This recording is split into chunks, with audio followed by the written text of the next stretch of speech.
Greetings, everybody, and welcome along once again to the Porsche Carrera Cup and Porsche Sprint Challenge of Brazil. Round 3 of the 2025 season on the Autodromo José Carlos Pache, Interlagos in Sao Paulo, the home of Formula One in Brazil since 1990. The ambient temperature is only 18 degrees Celsius. The track temperature is only about a degree or two, and the humidity is high, 96%, which means we are likely to get some rain over the course of today and possibly tomorrow as well. Right before qualifying, which means we're in for a very exciting battle amongst the contenders, starting off with the Porsche Carrera Cup Brasil. For the rookies, the sport and the Carrera Cup races, it'll be an interesting one as we go into a weekend where we are essentially only 12 days away from the 20th anniversary itself of the very first event here at Interlagos. It was April the 16th when we had the first ever running of the Porsche Carrera Cup of Brazil 20 years ago. And now on April the 26th, 20 years later, a new innovation that will kick off the rest of the season, which we'll tell you all about through the course of qualifying, which is being tested for the very first time here this weekend. And it could be something that spirals across the Porsche Carrera Cup in due course. Hello, everybody. Jake Sanson here in the commentary box as we continue our 20th anniversary celebration season. And it is going to be an interesting one as we've got the drivers in the Carrera Cup heading out onto the circuit. Bruno Campos, Eduardo Menossi, Leonardo Sanchez, Edu Guedes, Paulo Souza, Flavio Champao, Vanya Pontes, Silvio Moristoni, and Marco Bizzani, the rookies in the Porsche Carrera Cup, heading out onto the circuit for their qualifying. And heading into this weekend, we've got a new innovation that we need to talk about in very deep mode, because we've got a brand new addition to the championship for this round onwards, and it's a boost button. Now, this is fairly new for anybody in the world of Carrera Cup. It's not used anywhere else in the world at the moment, and it's a brand new innovation that is exclusive to the Porsche Carrera Cup. So the system acts on the electronic injection system, which gives an additional boost of power, an additional 20 to 30 horsepower, depending on the circuit. On this particular occasion, it is 20 horse addition for an adjustable amount of time. Now, you only get 12 activations of boost to last you between qualifying at the start of where we are now, all the way through race 1 and race 2. So you've only got 12 boosts for the entirety of the weekend, from qualifying to race 1 to race 2. And it's free choice. The drivers can use it whenever they wish to. It's completely the responsibility of each driver. There is a cooldown time between activations. At Interlagos, it'll be 100 seconds between each use. So you can use the activation once during the course of the race. And then, of course, you can only use it again after an additional 100 seconds of respite. So you can work 12 times over the course of the race. And it is going to be a really interesting situation for the drivers. It's brand new. It's the first time they've ever been able to utilize it for the 2025 season. There are restrictions on use in specific to the circuit, obviously with technical conditions, RPM, gear, speed. You're not allowed to use it at the start of the races either. And there is a green screen on the dashboard for the drivers. They get 2 flashing LEDs and a counter of remaining activations, so they can keep up an idea as to what's going on and how many activations they've got left over the course of the weekend. Well, it's automatic, it's standard for all the cars, and essentially, a spin there as we watch the drivers getting themselves up to speed. That is Marco Bizzani in the leopard print Porsche. So you can see how slippery it is out on the course already. It's not actively raining out on the Interlagos circuit at this moment, but we are definitely very close indeed to it. The drivers are definitely finding an interesting one as they try to work themselves into a bit of a crescendo for the lap. It is exclusively used, this boost system, by Porsche Carrera Cup Brazil. There have been some technical challenges to get over, as the resistance to failures, total reliability on the cars had to be very important to obviously utilizing the system. We've had several simulations, several tests carried out over the weeks to make sure that it can be used, and it would not have been put into operation if Porsche Carrera Brazil were not fully confident that this system would be ready to be used in race trim. So Leonardo Sanchez has got the ball rolling with a 155, I should say, 005. But the competition is going to get more and more aggressive as the battles rage on. You can see the lights bouncing off the floor on the sort of shiny surface that the grease of the water is starting to produce on the circuit. Edu Guedes getting a 1:52.213. Brazil's Gordon Ramsay still learning about life in the world of Porsches in the Carrera Cup. He was in the Sprint Challenge last season. Now he's stepped his way up the rookie class of the Carrera Cup. So plenty of opportunities for drivers to learn this car and learn how it works in full chat. But it's obviously going to be an interesting one for all of the drivers. They want to try and get themselves into a strong position out of the starting procedure. They want to make sure that they get a good lap time on the board.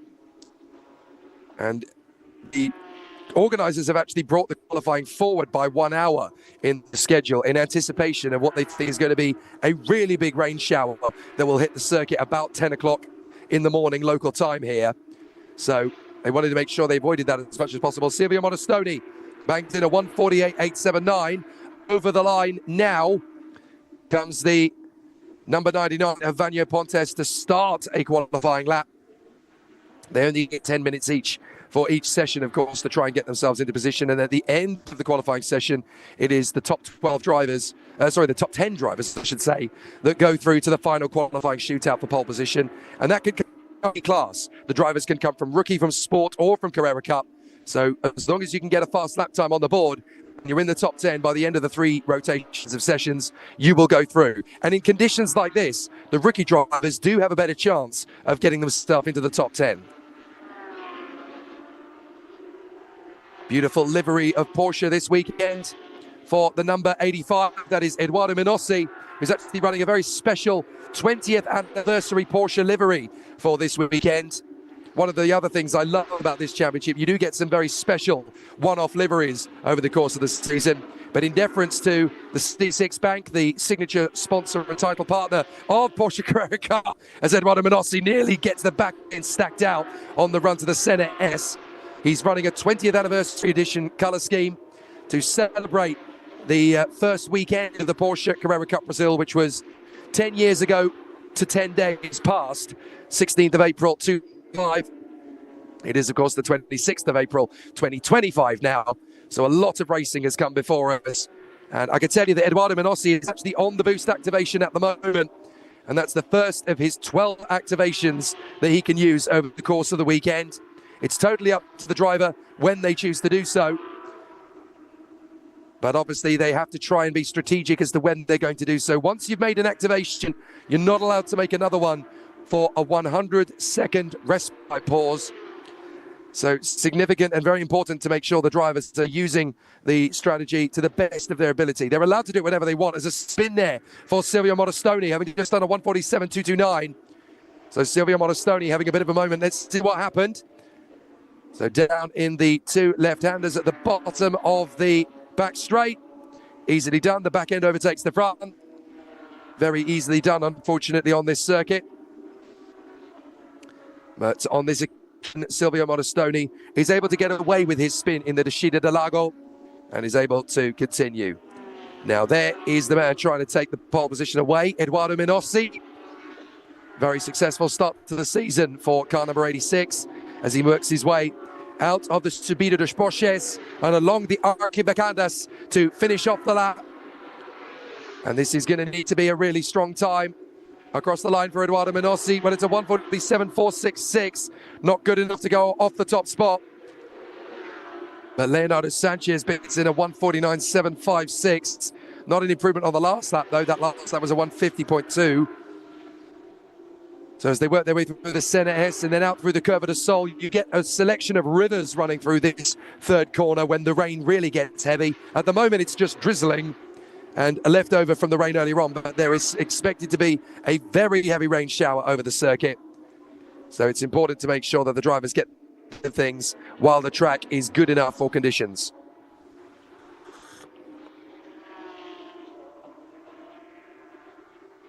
Silvio Monastoni, still the fastest man on the course. Oh, that was a bit of a mistake there from Eduardo Minossi to run very deep into Ferradura. That's not going to help out his lap. He's got it all corrected and together then by the time he gets to Pinheiro, the 9th corner on the course, that long flowing left-hander that leads up the hill and up to the Bico de Pato, the duck bill. So through this right-hand hairpin, there's a big elevation change and a big offset of camber as you drop through there, and then down the Majulio corner. This is really tricky to get right in the dry, never mind in the wet. Then you come back up the crest, up to Jincao, into the left-hander, and then back on the power along this very fast section of the course, along Subida dos Poches, and then you get yourself really up to speed through Arquibancadas on the run to the main start-finish straight. It's a very exciting lap time here, and it's a really exciting circuit. Across the line, is anyone going to topple Silvio Monastoni? Eduardo Menossi's tried his best, but he's just run out of time. Look at the way the car is sliding going into turn one as he tries to put a little bit more opposite lock through the corner. There is Silvio Monastoni, 147.229 to beat, but it doesn't really look as though anybody's going to be able to beat that for the moment. What's going to be critical, of course, is this lap time going to be strong enough to keep him in the top 10 overall once all of the sessions are completed? So Monastoni coming across the line. He could do with finding a faster lap if he can find one. 146.706. That's a great time for Monastoni. So he can be reasonably happy with the way that session's gone. A full 0.6 of a second quicker than Eduardo Menossi. That's the rookie pole position for the number 2, Silvio Monastoni, in front of Eduardo Menossi and Leonardo Sanchez. But Vanyo Pontes is still on a flying lap. So trying to see what Vanyo Pontes has done. Sector 1 of 44.0. Sector 2 of 36.3. I don't think this is going to be good enough for pole, provisional pole, but it might be good enough for a top 5 time. He comes through, and it's 7th in the end, a 151.372. Only Edu Guedes has not come across the line, but I don't think he's on a particularly quick lap. He's just behind, just ahead of Silvio Monastoni, who admittedly crossed the line fractionally behind Edu Guedes, but I think he took the checkered flag, so I'm not expecting a particularly faster lap time. And looking at Guedes' sectors, he's done a 42.9 followed by a 34.9, so he's backed well off of it in sector. So I would expect Edu Guedes to peel off into the pits and not finish the lap. Well, no, actually he is going to try and finish the lap. So let's see if Edu Guedes does any damage as he comes across the line to finish the lap. No improvement, 149.26. So that concludes the session then for the Carrera Cup in the third round of the 2025 Porsche Carrera Cup Brasil. Brought to you by C6 Bank on the Autodromo Jose Carlos Pache, the home of Formula One since 1990 in Brazil, in the city of Sao Paulo. So much sporting and particularly motorsport history in this particular city. All of the major Formula One drivers from Brazil over the last 30 years or so, following in the footsteps of Ayrton Senna, many of them leaning over the fences on this circuit to get a closer look at the Formula One cars and any other racing cars that run around this circuit. There is a real passion for motorsport in this part of the world, and it's that passion that we are absolutely head over heels in love with. So Silvio Monastoni, provisional pole position in front of Eduardo Menossi. Leonardo Sanchez, third position in front of Paulo Sousa. Edu Guedes, Marco Pisani, Vanyo Pontes, Bruno Campos, Savio Champal. That's the order after the rookie session. And so all of the drivers are now bidding to try and keep themselves in the competition and, more importantly, up at the sharp end as well.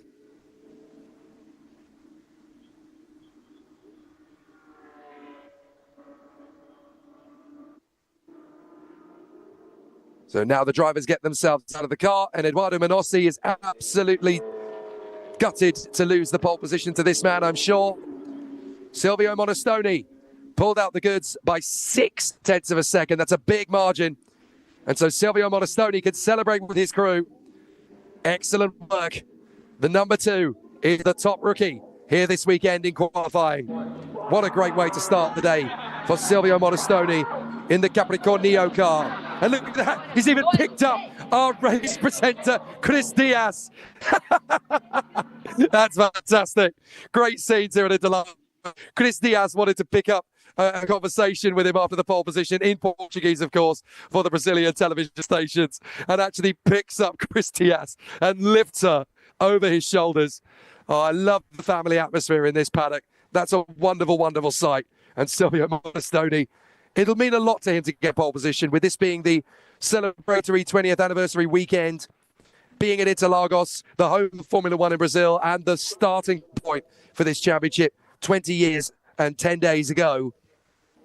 That's a big moment for Silvio Monastoni, and he'll be really, really proud, and a really, really special moment. How about that? Silvio Monastoni celebrating in style at the Capricornio Porsche number 2, even lifting Chris Diaz, our Portuguese TV presenter, Portuguese-speaking TV presenter, I should say, lifting her above his shoulders in joy and euphoria. Lovely scenes here at Interlagos. And that was just the qualifying session. Wonderful stuff here. And a great start to proceedings for Silvio Monastoni. A 1:46.705, a full 0.6 of a second quicker than anybody.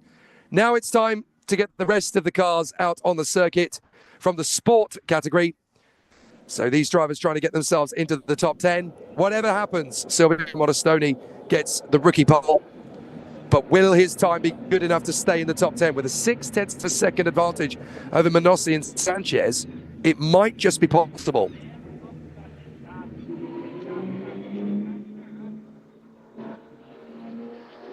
So in the damp conditions, the cars make their way out onto the circuit in the Sport Challenge category, the Sport category, I should say, of the Porsche Carrera Cup. This is the most overly subscribed class in the Porsche Brazil weekend. Carrera Cup Sport class is very well stocked. Roman Simkiv, Marco Billi, Israel Salmen, Linu Perez, Francisco Horta, Carlos Campos, Nelson Monteiro, Gustavo Janon, Rodrigo Melo, Yosimar Junior, Alci Feldman, Seba Marucelli, Alci Feldman Nito, Nelson Marcondes, and that is about it, I believe, for the entirety of the class. Although Miguel Mariotti, of course, has to be counted in that number. And also to Christian Moore, who is one of the many drivers who has stepped up from the Porsche Sprint Challenge of last year to move up. There's already a penalty, and that is the number 70. So penalty has been handed out, a 5-position grid penalty, and that is for both race 1 and race 2. I think that's carried over from round 3 of the championship, round 2 of the championship, I should say, sorry. So there was obviously a very exciting battle in the last weekend of the championship, and a couple of incidents that definitely needed to be looked into with more scrutiny. And a 5-place grid penalty for the number 70. So that takes us to a 5-place grid penalty then for Lucas Salas. Now, Lucas Salas, of course, is going to be competing in the Carrera Cup category, but that penalty has been confirmed now, so that we can obviously keep an eye on that. Now, I don't know whether that's applied after qualifying or during qualifying, and that's quite significant, actually, because if he's demoted during the session, then that means he might not make it into the top 10. The other driver that, of course, takes the position in this particular class is Marcos Regadas in the sport category. The slippery flags are out on the course, the slippery surface flags, I should say, the red and yellow stripes. And that's to remind the drivers that it's a little bit tricky out there at the moment. I think the drivers are well aware of that, not just having watched the rookie class category, but also their reconnaissance lap out on the course before they get themselves up to speed would have been more than enough notice. There's Alci Feldman, the man who battled for the victory at Velocità in fantastic fashion and certainly held off the challenge of his rivals around to get a race victory. Very impressive competitor when the chips are down. Alci Feldman Nito, one of the stars of this category in the sport category in the Carrera Cup. And Alci Feldman Nito will certainly be battling with many competitors in this class, including his own son, of course, Alci Feldman Nito, who is going to be in the Lightning McQueen colours as always, with the Rust-eze number 95 car. So expect to see both father and son battling away for the top spot in the sport category. The rain is still there or thereabouts around the course. It's not heavy yet, but there's certainly a very interesting challenge for the contenders as they get ready for another exciting battle on the course. But we're going to see great challenges from the drivers. There's the 29. That is the car belonging to Rodrigo Melo. And so the drivers are in a good position. Up on the far side of the course. A good run so far from Rodrigo Melo, just getting himself dialed in the number 29 Giants car. This is a new livery for Rodrigo Melo, I believe, for this round of the championship. I don't think they carried that paint scheme in round 2. But there are all sorts of changes to the paint schemes in Porsche Carrera Cup Brazil all the way through the season. It's one of the reasons we love this championship so much. There's so much personality and so much charisma on the starting grid. The number 1 Tag Heuer car, Alce Feldman, did such a good job in the first 2 rounds. You can see the car snaking and squiggling around when he gets back on the power. This car is so top heavy. And don't forget the flat 6 Porsche with all that power. It's going to have so much coming at it. And of course, this week, we've got the added addition of the 12 boost activations the drivers have. This new boost system that comes in purely for Porsche Carrera Cup Brazil. It's not being used by any of the other Porsche Carrera Cups around the world, just in this category. So we're looking to see who gets into the top 10. So far, Alce Feldman Nito has not made it through, but Alce Feldman Sr. and Yosemar Jr. have done so. A little bit of a twitch through the Senna S, though, as they work their way back up to speed down the Reta Oposta, the back straight, then up towards the Chita del Lago. There is Francisco Horta with that very distinguishable dragon livery for his car as he works his way up to turn 8, the corner with no name, then up towards Pinheirinho, the long flowing left-hander, which does change in elevation. And there is Nino Perez working his way through the Bico de Pato. Anyone who speaks basic Portuguese will know that Bico de Pato is very translated as the duckbill. Out through the hairpin, then dropping down through Magelio. This is a very tricky corner to get right on this circuit. And then up towards Juncao. Now, I don't have experience of driving the Porsche Carrera Cup in real life. I do have experience of driving the Porsche Carrera Cup on iRacing and various other sims.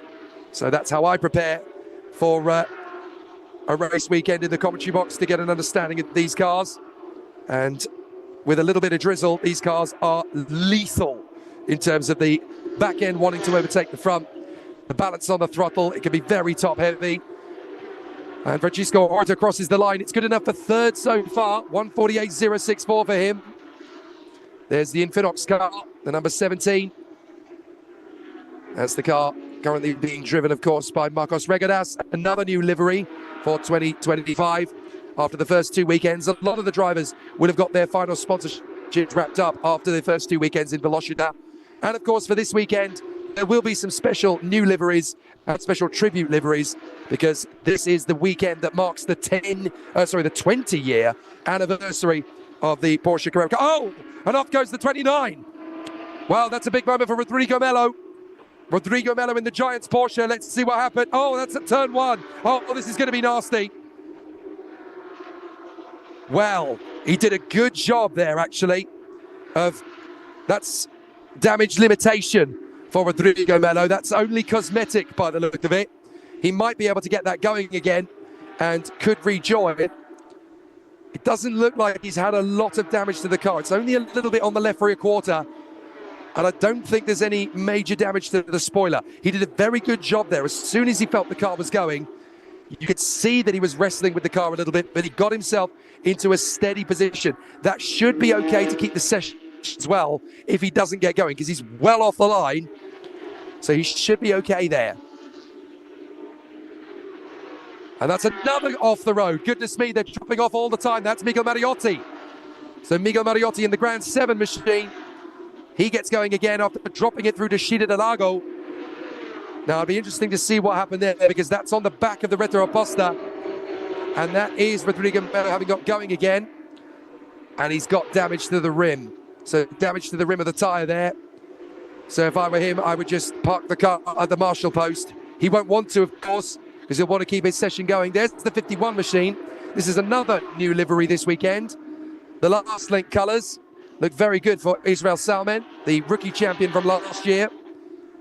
But stepping up to the sport competition with an all-new sponsorship deal. And this car looks really cool now. It looked good for the first 2 rounds of the championship in his familiar colours. But the new sponsorship deal for this 20th anniversary weekend, I will get that right.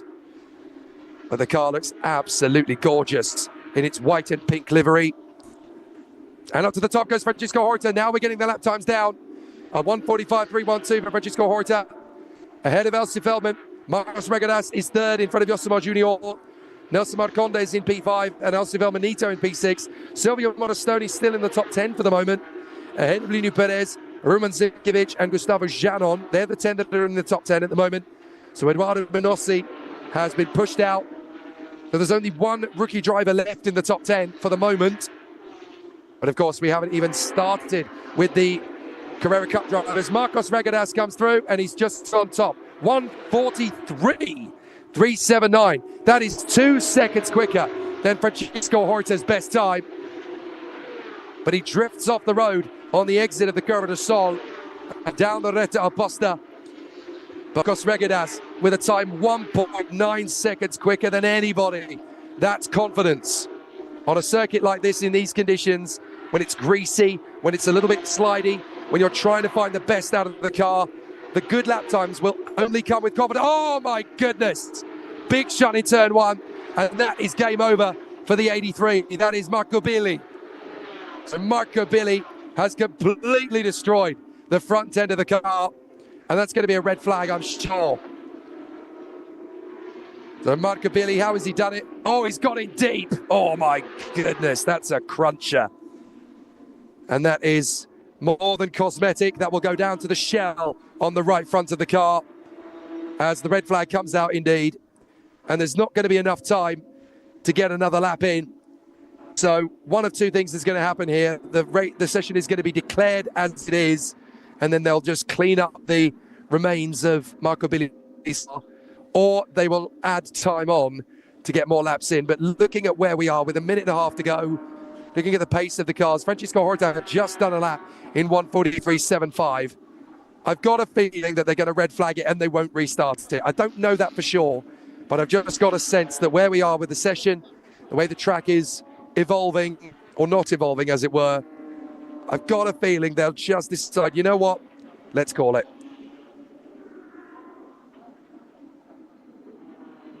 So Marco Billy, big accident into turn one. And I'm sorry to say that is game over. Right, one of the things we could talk about now, while we've got this red flag and we're waiting for things to clean up, is the boost button for this weekend. If you've only just joined us and you weren't here for the introduction, this weekend, to celebrate the 20th anniversary of the championship, we now have a really exciting new addition to the championship from this weekend onwards. And that is going to be boost activation system. It's brand new for this weekend, very similar to what we see in Super Formula in single-seater racing out in Japan. But this is essentially a boost activation system. The drivers have 12 boosts that they can use over the course of a race meeting from the start of qualifying to the end of race 2. Drivers can use it whenever they choose to do so as well. So it's going to be a really exciting addition to the race weekend. Depending on which circuit we go to, you get essentially another 20 to 30 horsepower. I think it's 20 horsepower here.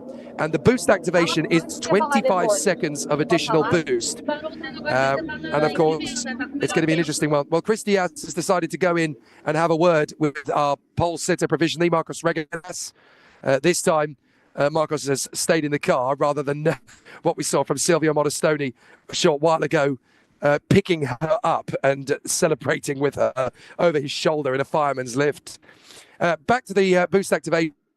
The drivers get 12 boost activations over the course of a weekend from the start of qualifying to the end of race 2. 25 seconds of boost, 20 horsepower in addition to 30 horsepower depending on the circuit. I believe this time it's 20 horsepower in addition. And they can use it anytime they want during the weekend. There are 12 activations in all. Here's the big accident for Marco Billy. Oh, I really feel for the mechanics on that one, because that's a broken front end, that's a broken engine cover, that's a broken frame on the right front. Marco Billy's out of the car. At least he's not broken. Well done to the safety teams. They got him out quickly. So Marco Billy is able to continue the weekend at least, but he's going to have to get into the spare Porsche for race 1, I think. They're going to have to do a lot of work on that car. So back to the activations. They've got 12 activations to use. The driver has the responsibility of when they use it. They can use it in qualifying. They can use it in both races. They can use 3 or 4 in one race and then 8 second one without using it in qualifying. It's entirely up to them. They can do it however they wish to do.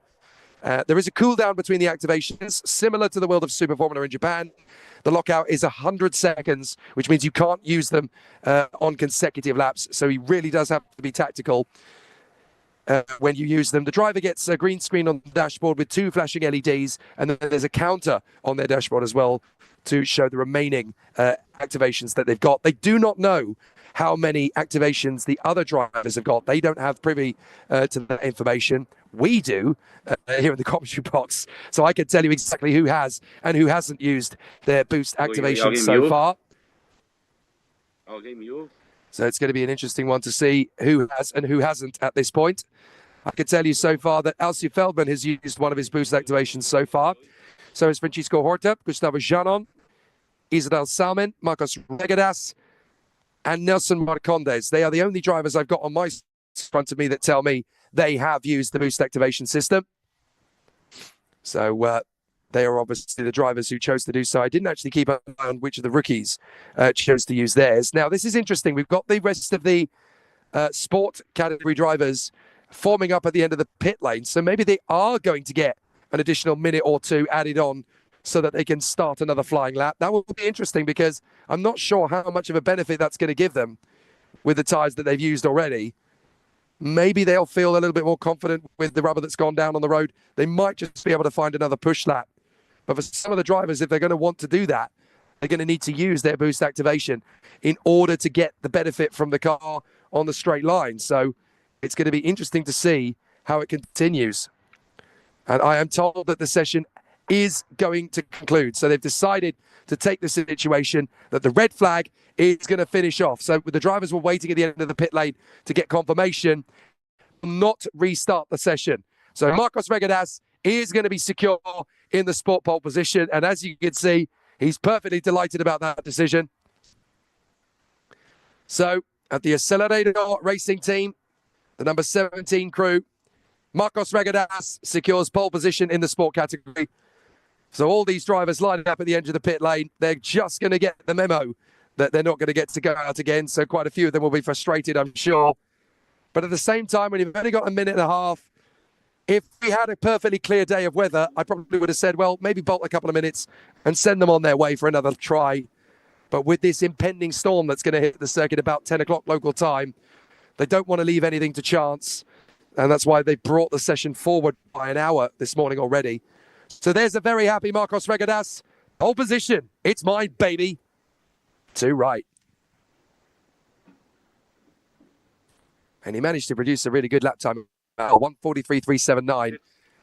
More than a quarter of a second quicker than Francisco Horta. Yosimar Jr. just managed to bang in a decent time at the end there. A 1.874 lap off the pace. A 1:45.253. Quicker than Alcy Feldman and quicker than Lini Perez as well. So a very impressive time to finish things off there. And so, as you can see, the drivers are essentially being pushed, being towed away from their position at the end of the pit lane because they will not get to go to start another lap. So that's very frustrating indeed for them. But for us, it means we can go straight into the Carrera qualifying group. And of course, there are not many Carrera drivers that we could talk about in the 2025 campaign because most of them are registered in the sport category. So that means we're going to get to see Miguel Peludo, the king of the category, has broken both the win and the pole position record in the Porsche Carrera Cup this year. 40 victories, 20 pole positions. But he's not just been a racer in Porsche Carrera Cup Brazil. He's also had success in NASCAR Truck, in the GT World Challenge Europe, Xfinity in NASCAR. He's done it all. He's an absolute superstar. As well as that, you've got Matias Cabarata, the reigning F4 Brazil champion. Also raced for Brazil in Formula 4 in the Motorsport Games last year in Spain. You've also got the talented Thiago Vivacqua, who has raced in Porsche Carrera Cup, Stock Car Brazil, TCR, both in South America and the World Tour. Antonella Bassani, the very talented teenager, 19 years of age, Porsche Challenge champion from 2023. Stepping up from the challenge in 2025. Only just recently turned 19, only about 12 days ago. And then there's going to be a great challenge from Christian Hahn, the Endurance Series champion in 2022. Has raced in Stock Car Pro, GT Euro Formula Open, and of course, Porsche Carrera Cup Brazil.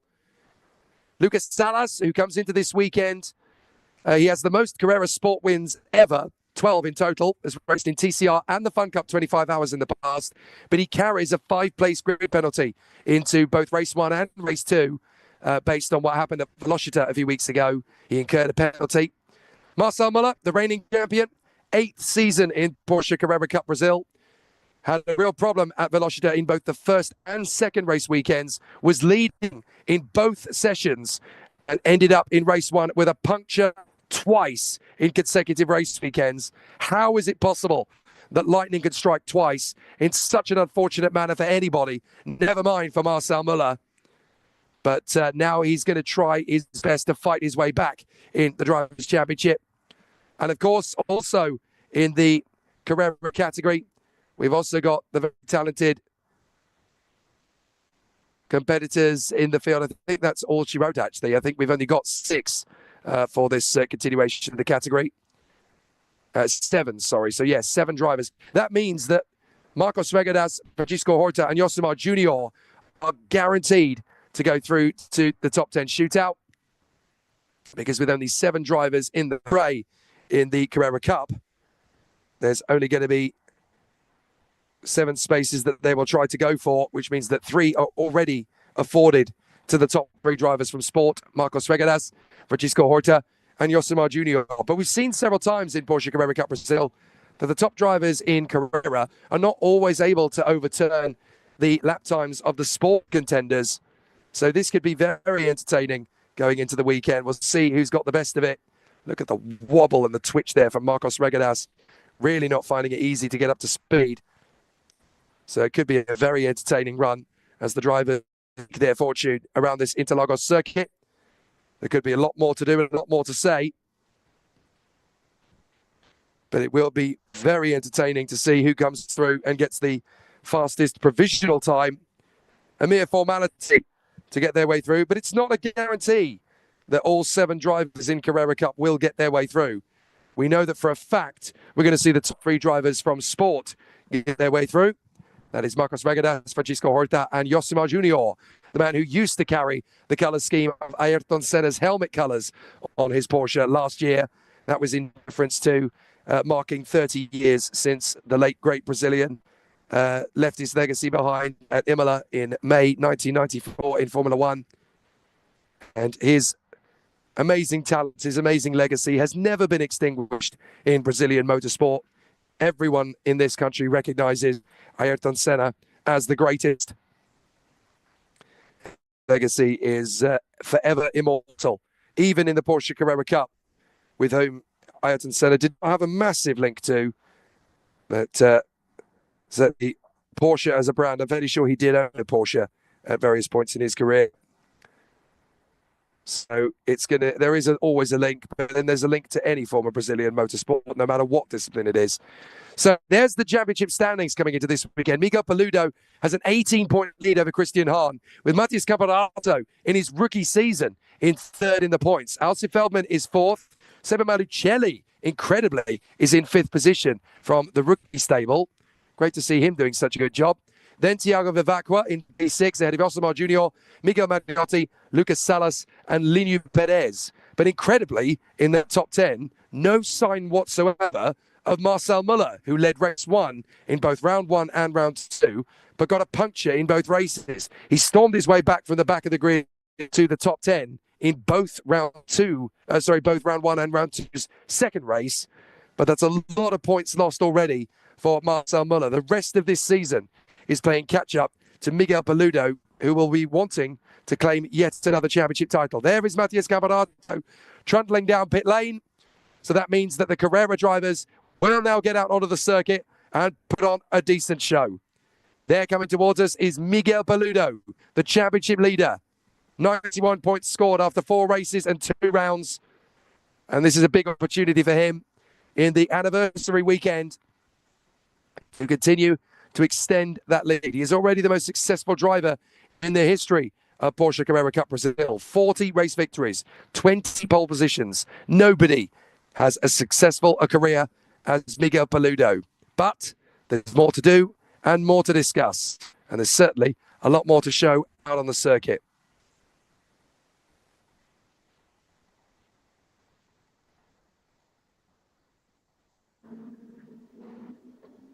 So the drivers getting themselves up to speed then, as the contenders gear themselves up. Matheus Camparato, Miguel Paludo, Lucas Salas, Christian Hahn, Marcel Muller, Antonio Bassani, and Thiago Vivqua. The 7 drivers gearing themselves up for another great show. And so we'll get to see a little bit more from the contenders out on the course. They got a 12-minute session rather than a 10-minute session. My apologies. I got the time wrong initially.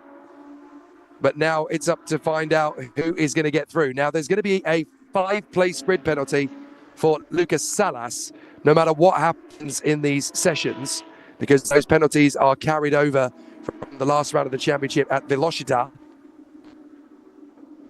But I don't know if they are applied to the final or whether they are applied to the top 10 shootout. I think if Lucas Salas gets a decent time on the board, he's allowed to go through to the shootout. But then obviously, depending on where he manages to put his car, he'll get the 5-place grid penalty added. So let's say, for example, he goes fastest. The best he can hope for on the grid is 6th on the starting grid for both races. But let's not forget, of course, that race 2 is obviously not going to be the same starting grid positions, because race 2 is the results of race 1 with either the top 6, 7 or 8 reversed going into race number 2. We won't know whether it's the top 6, 7 or 8 until after race 1 when they do the random number draw, and we'll find out how many drivers will be reversed on the starting grid. So down to the center S, there goes Miguel Paludo as we watch Alcy Feldman and his son Alcy Feldman having a nice conversation there down in pit lane. Alcy Feldman is guaranteed to be starting towards the front end of the field. But the 3 drivers who are in the mix from the sport category are Marcos Redas, Francisco Horta, and Yosemar Jr. So it looks to me as though, for the first time this year, neither father nor son are going to make it through to the top 10, because both father and son have been able to make it through on both occasions in the previous 2 weekends at Velocita. But with Alcy Feldman only P4 at the moment and Alcy Feldman Nito only P8, it does look to me as though neither driver is going to get through. But we don't bank on that at the moment, because we've got 7 Carrera drivers out there. They are the most experienced. They are in the Premier category, but that doesn't automatically mean they're going to go quicker than the sport category. It's the conditions of the circuit that count at the moment, and there are slippery flags, surface flags around the course, so the drivers know that they're going to find it very tricky out there.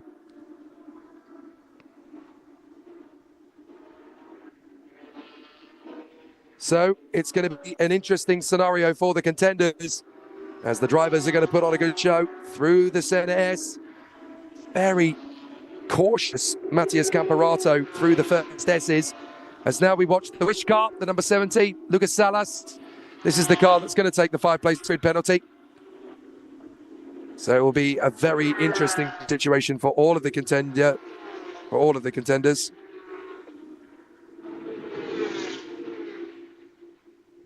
So it will be a very interesting situation for all of the contenders. But across the line, to start the flying lap, goes Lucas Salas, trying to get themselves into the top 10.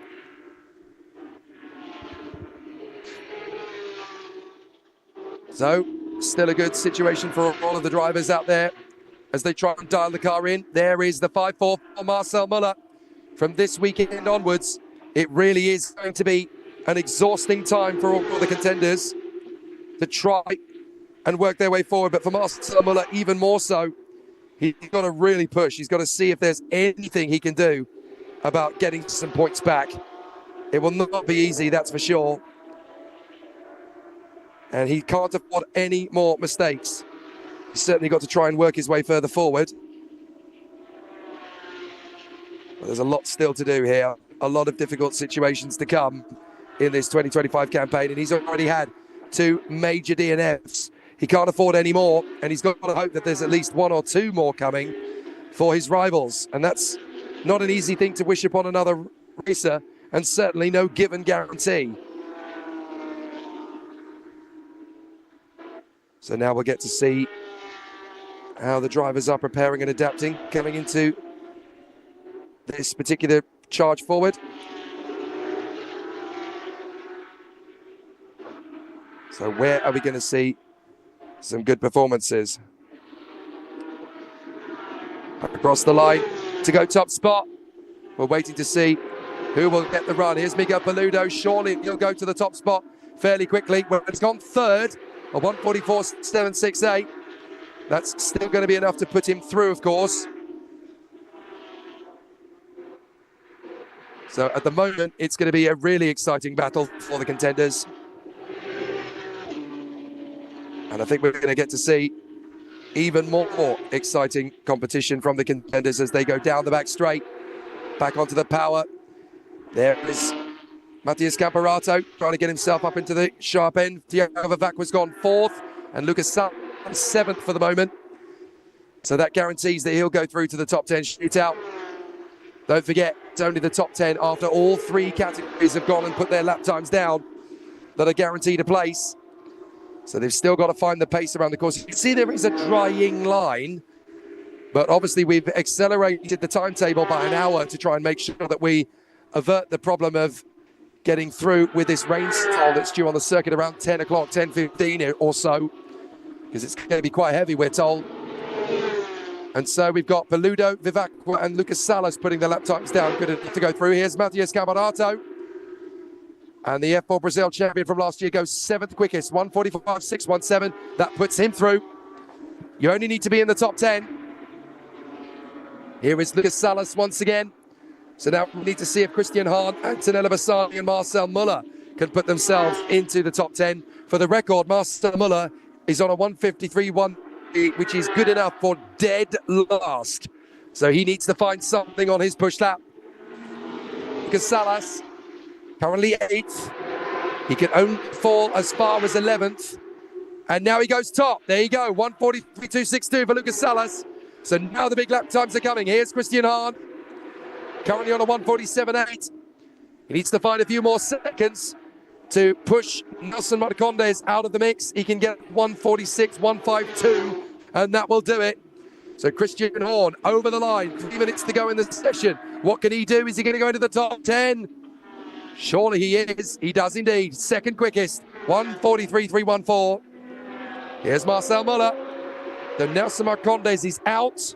Antonella Bassani breaks into the top 10 with a 1:45.767. She could do with a bit more than that to guarantee her place. Here's Marcel Muller, and he has not gone quickest. Marcel Muller has only gone 8th, 1:47.8. So now the only driver in Carrera Cup that is not in guaranteed for the top 10 shootout now is Antonella Bassani. She's only 11th. She needs to be in the top 10.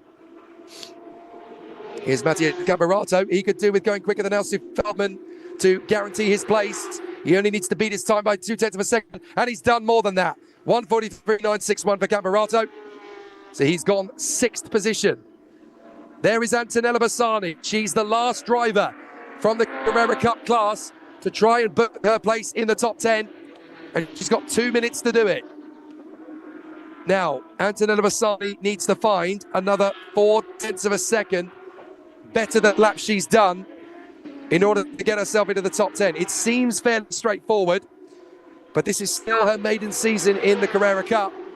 She was the Sprint Challenge champion in 2023, the vice champion last year, and as you can see, Alcy Feldman is not looking so comfortable now. Alcy Feldman-Nito has already been eliminated, but Alcy Feldman has made it through to the top 10 shootout in both round 1 and round 2 at Velocida, and Antonella Bassani is the driver that can knock him out. Along the Arquibancadas, and this is where Antonella Bassani can guarantee her place. She doesn't have to do it on this lap, but she does on the next one. So let's see, can Antonella Bassani put it all to bed? Is she going to go through? Not yet. No, she has done so. My apologies. 3rd position, 1:43.3. Alcy Feldman is not happy, but Antonella Bassani is relieved. That will guarantee it. So Antonella Bassani Originally goes third quickest. Now she's been displayed because Marcel Muller has gone to the top. A 1:42.117 for Marcel Muller. And now there is no need to push. Matthias Camperato has already booked his place. He's currently Miguel Paludo, which is quite impressive. And he's going to go quicker still. He goes quicker than Bassani. Fourth position, 1:43.148. So a great run from Matthias Camperato. A second slower than Marcel Muller. That man is the man on top spot. But it's not a problem. He's still quick enough to go through to the top 10.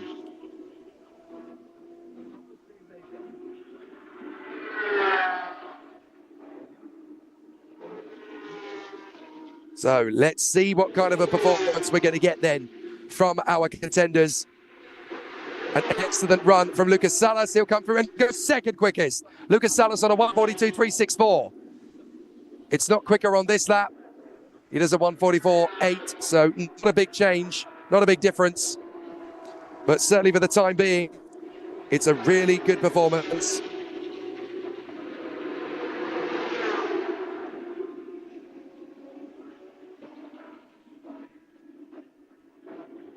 So a very exciting run then from Lucas Salas. There is Marcel Muller. The time has ticked down to 0. He's already booked his place because he's gone faster than anybody else. Marcel Muller ahead of Lucas Salas, Christian Hahn, Matthias Camperato and Antonello Bassani. And then we've got Marcos Regadas, Tiago Vivacqua, Francisco Horta, Miguel Paludo and Yosimar Junior. They are the drivers that have gone through. Sadly, for the first time this season, Alcy Feldman will not go through to the top 10. It is the first time that he has not been able to make it count in his favour. So the checkered flag comes down.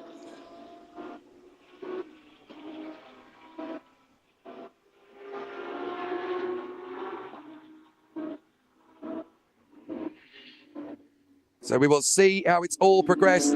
So far, so good for the contenders out in the far side of the course. And we are very happy to see the 7 contenders from the category in Carrera Cup work their way through without too much patronage and certainly no major stresses out on the course. Lucas Salas will, of course, take a 5-place grid penalty wherever he ends up at the end of time qualifying. But that's not something that's in his control right at the moment. He's just got to focus on the challenge around him. So it's definitely going to be an interesting competition for the contenders as they try to put themselves back into a decent contention out on the course. And I think we're going to see some more great performances from the drivers as they work themselves to a decent run. So still some more great challenges for our drivers, but from the 3 qualifying sessions, it's Marcel Muller who goes through.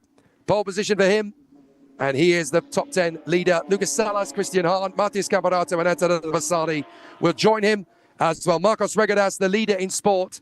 Tiago Vivacqua, Francisco Horta, Miguel Paludo and Yosimar Junior. Those are the 10 that will go through in fine style. And a very strong performance behind them.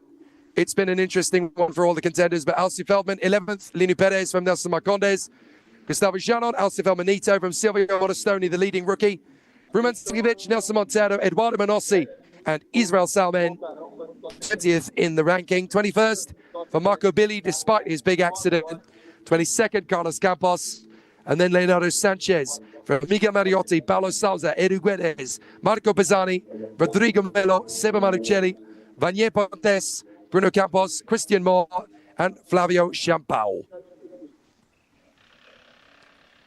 So it's definitely been an start to the weekend. But for Marcel Muller, he's back to where he wants to be. And of course, he needs to continue to demonstrate how tricky it's going to be from him moving forward. But he's certainly got to keep things in perspective.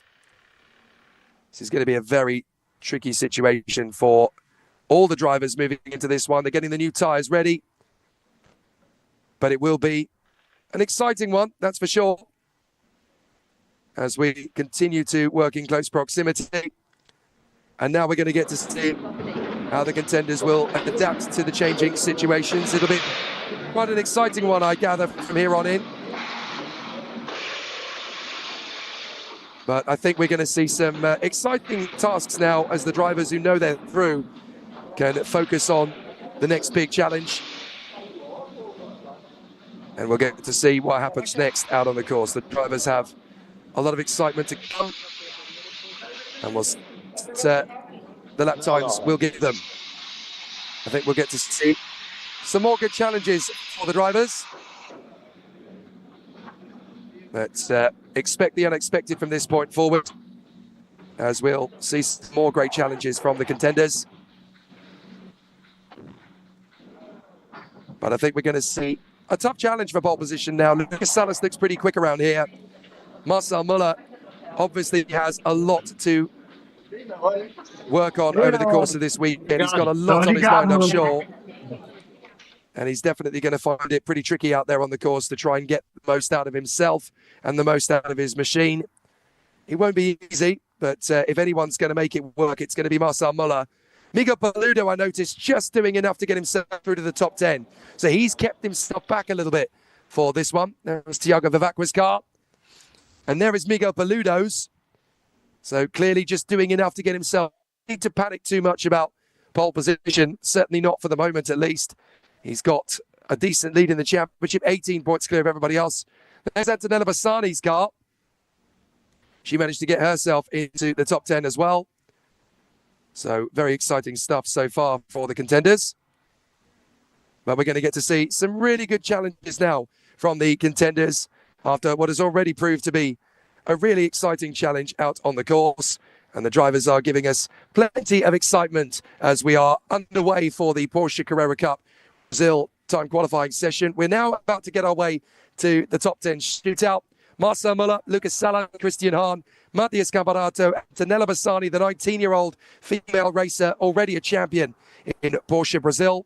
Marcos Regadas, Thiago Vivacqua, Francisco Horta, Miguel Paludo, and Yosemar Junior, the 10 drivers that will now bid for pole position on the Interlagos circuit, the home of fun in Brazil since 1990.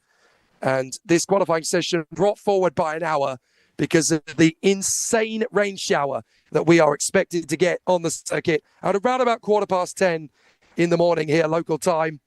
So it's definitely going to be a bit of a drama for the drivers if it comes any earlier.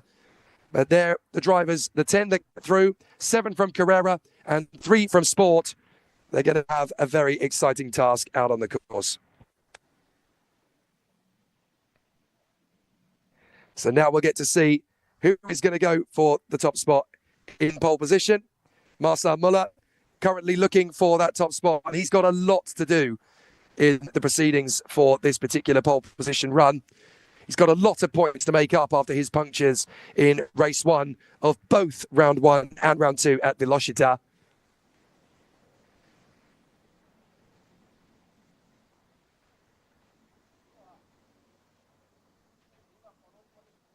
But it's going to be an interesting challenge for him. All the pressure is on him, of course, as the reigning champion, as the man who's got a lot of points to try and make up.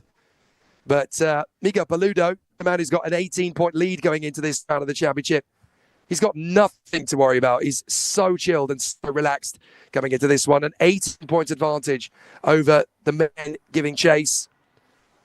But there's still a lot to do. Still a lot that could happen over the course of this weekend. And Miguel Paludo's lead is definitely going to be an interesting one. See if anybody can get close to that. All it takes is one DNF. Just ask Marcel Muller. And all of a sudden, the way that the championship is running can suddenly transform. But we're going to get to see some really exciting competitions from the drivers as they work their way forward.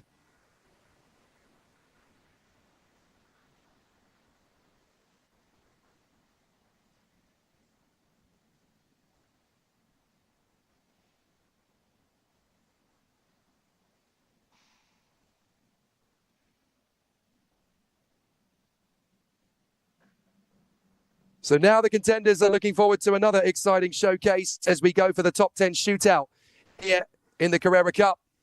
Just a slight pause in proceedings. I'm not quite sure what the delay is on this occasion, but certainly an intriguing battle awaits us now for the top 10 shootout. Marcel Muller, Lucas Salas, Christian Hahn, Matthias Camparato, Antonello Bassani, Marcos Regadas, Thiago Vivacqua, Francisco Horta, Miguel Paludo and Yosemar Junior will be the 10 drivers that will battle for pole position, and any one of them has a chance to make it work in their favour.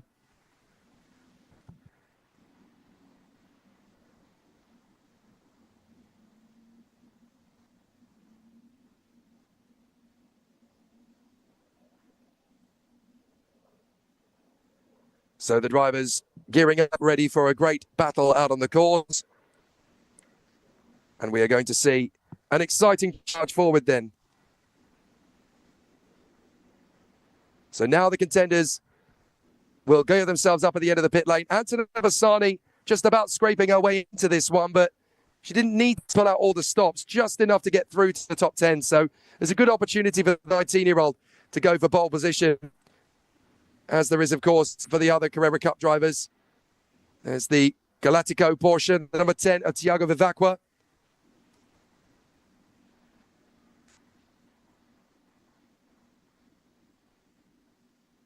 So the drivers are ready and waiting for an exciting push forward. And it'll be an exciting move then for the drivers. Matthias Camperato's got a chance to go for pole position here. He looked equal of the likes of Christian Hahn and Lucas Allis on one-lap pace. Certainly didn't need to pull too much out of the bag in order to get a bit more from the car. But it certainly will be an interesting one to see who is going to come through to run forward for this top 10 shootout. And it will be a very exciting challenge for the contenders. Looking at the track surface conditions as well, that's also got to be something that the drivers have got to take into consideration in this one. Getting quite greasy out on the course here with the slippery surface flags around the course. The temperature's not very high, don't forget. 18 degrees Celsius air temperature. It's quite cold for this time of the year in Brazil, but those storm clouds overhead do tell us that we're going to have that kind of charge forward. Only Matthias Camperato is waiting at the end of the pit lane for the start of qualifying, which is baffling, really, when you consider that everything else should be there waiting to get the command to go.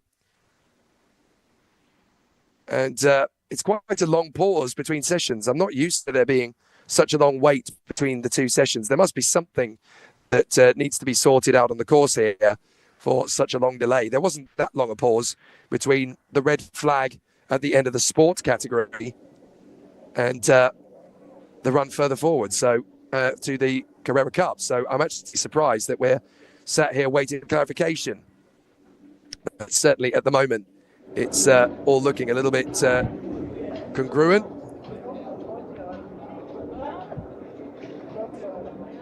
But a really exciting challenge for the contenders as they get themselves ready for the pole position shootout.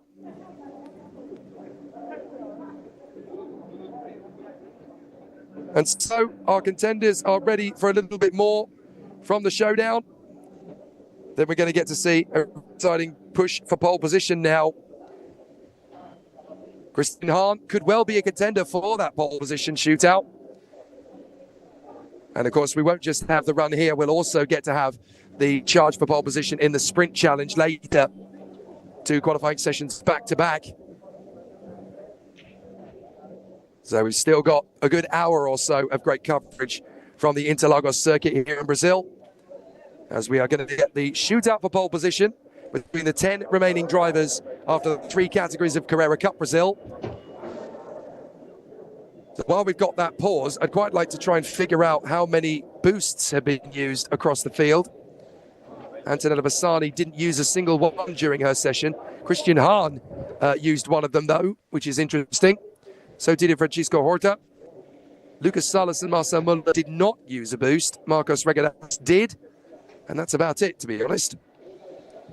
And one thing about when it comes to boosts, for those who have only just joined the broadcast or only been on for the last half an hour or so, well, from this weekend onwards, we've now got boost activation of an extra 20 horsepower for another 25 seconds. And the drivers get 12 activations through the course of the weekend, which starts at the beginning of qualifying and runs all the way to the end of race 2. Drivers can use their boost activations whenever they want over the course of the 3 sessions, but it's up to them. They can't use it 100 seconds after they've used the boost to make sure you can't use it on consecutive laps. and it's entirely up to the drivers when they use it. They can do it whenever they like. All to celebrate 20 years of magnificent racing. This is the weekend that properly celebrates the Porsche Carrera Cup Brasil's 20th anniversary. You've got to go back to the 16th of April, 2005, when this championship first kick-started. Where? Where else? Interlagos. Special celebratory weekend, this one, as we continue to celebrate this fantastic championship and all the great racing that's been happening over the last 20 years.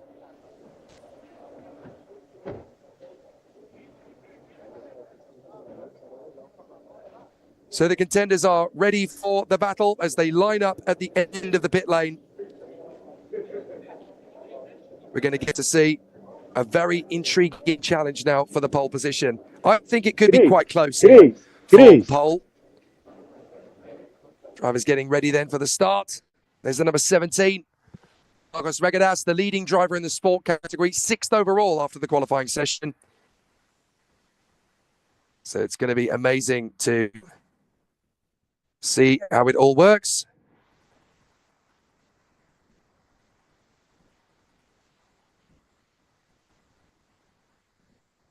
But it's going to be a very interesting pole position. For my money, there's 4 drivers who could get the pole position here. Marcel Muller, clearly very fast to put himself up to the top of the group and to showcase that even though he's lost a lot of points from the first 2 weekends at Velocita, he's got a great chance to come back from it.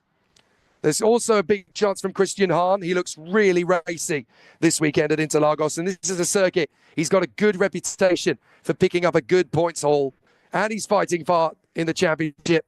So Christian Hahn in a good position. Obviously, Miguel Paludo, with 20 career pole positions over the years, he is definitely a contender for the pole position in this one. And the man at the very front of the queue, Matias Camparato, is going to be a contender for pole position here as well. The only driver I don't include in that list is Lucas Salas, and that's because, of course, he's got a 5-place grid penalty that he will take for both race 1 and race 2.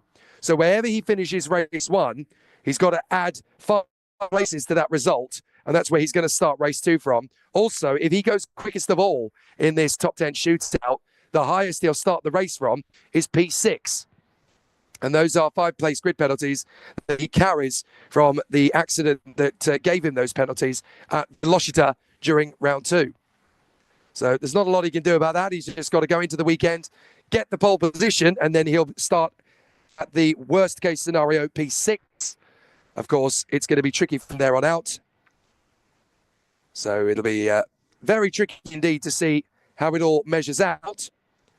But the contenders are ready. It's been a long pause, I have to say, for the start of this one. Longer than anticipated. Certainly, there's never been this long a pause generally going into the race weekend, going into the session, sorry. Not entirely sure why we're after so much of a pause. You don't normally get this much of a pause between the last Cup and the first Sprint Challenge qualifying. Never mind between the Q3 of Carrera Cup and the top 10 shootout. So for some reason, we have a big delay here. Now, this is going to cause a bit of a headache for the officials, whatever the reason for it is, because obviously we've also got to consider the fact that there's that rainstorm, that rain system coming in over the circuit fairly rapidly. And that is going to give us a real problem because we've already moved the timetable forward by an hour.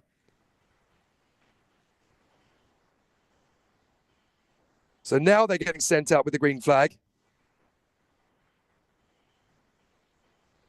So the drivers venture out onto the course then for the top 10 shootout. This is it. This is the run to pole position. 7 Carrera Cup drivers, 3 sport class drivers, all in the hunt for pole position.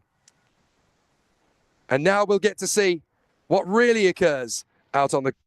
I think it's going to be a really interesting challenge for all of the drivers, but one of them is going to emerge in pole position. I'll tell you who isn't going to emerge in pole position, and that is Lucas Salas. Even if he gets the fastest time, his 5-place grid penalty will drop him to P6. So now we go to battle for the 10-minute session to find the pole sitter for round 3, race 1.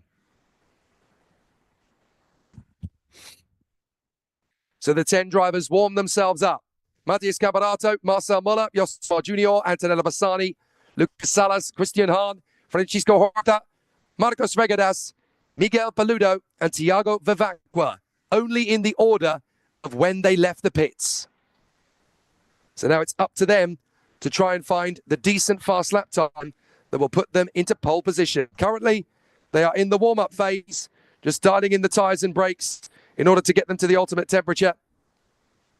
But now it's to find who's going to get the best of it. Marcel Müller, very much a comeback kid in 2025 if he can make it work. Reigning champion, but has already lost 2 pretty much guaranteed race victories at Velocita with a puncture while leading in both race 1 at round 1 and round 2 on the same race circuit. It was brutal for Marcel Müller, and unbelievable to think that lightning could strike twice in consecutive rounds of the championship.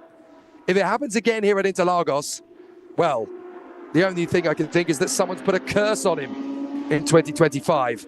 It's one thing for it to happen on 2 consecutive weekends at the same circuit in the same circumstance in race 1 of both race weekends. But if it happens 3 weekends in a row, then Marcel Müller may as well throw his toys out of the pram and go home. Hopefully that's not going to happen this weekend.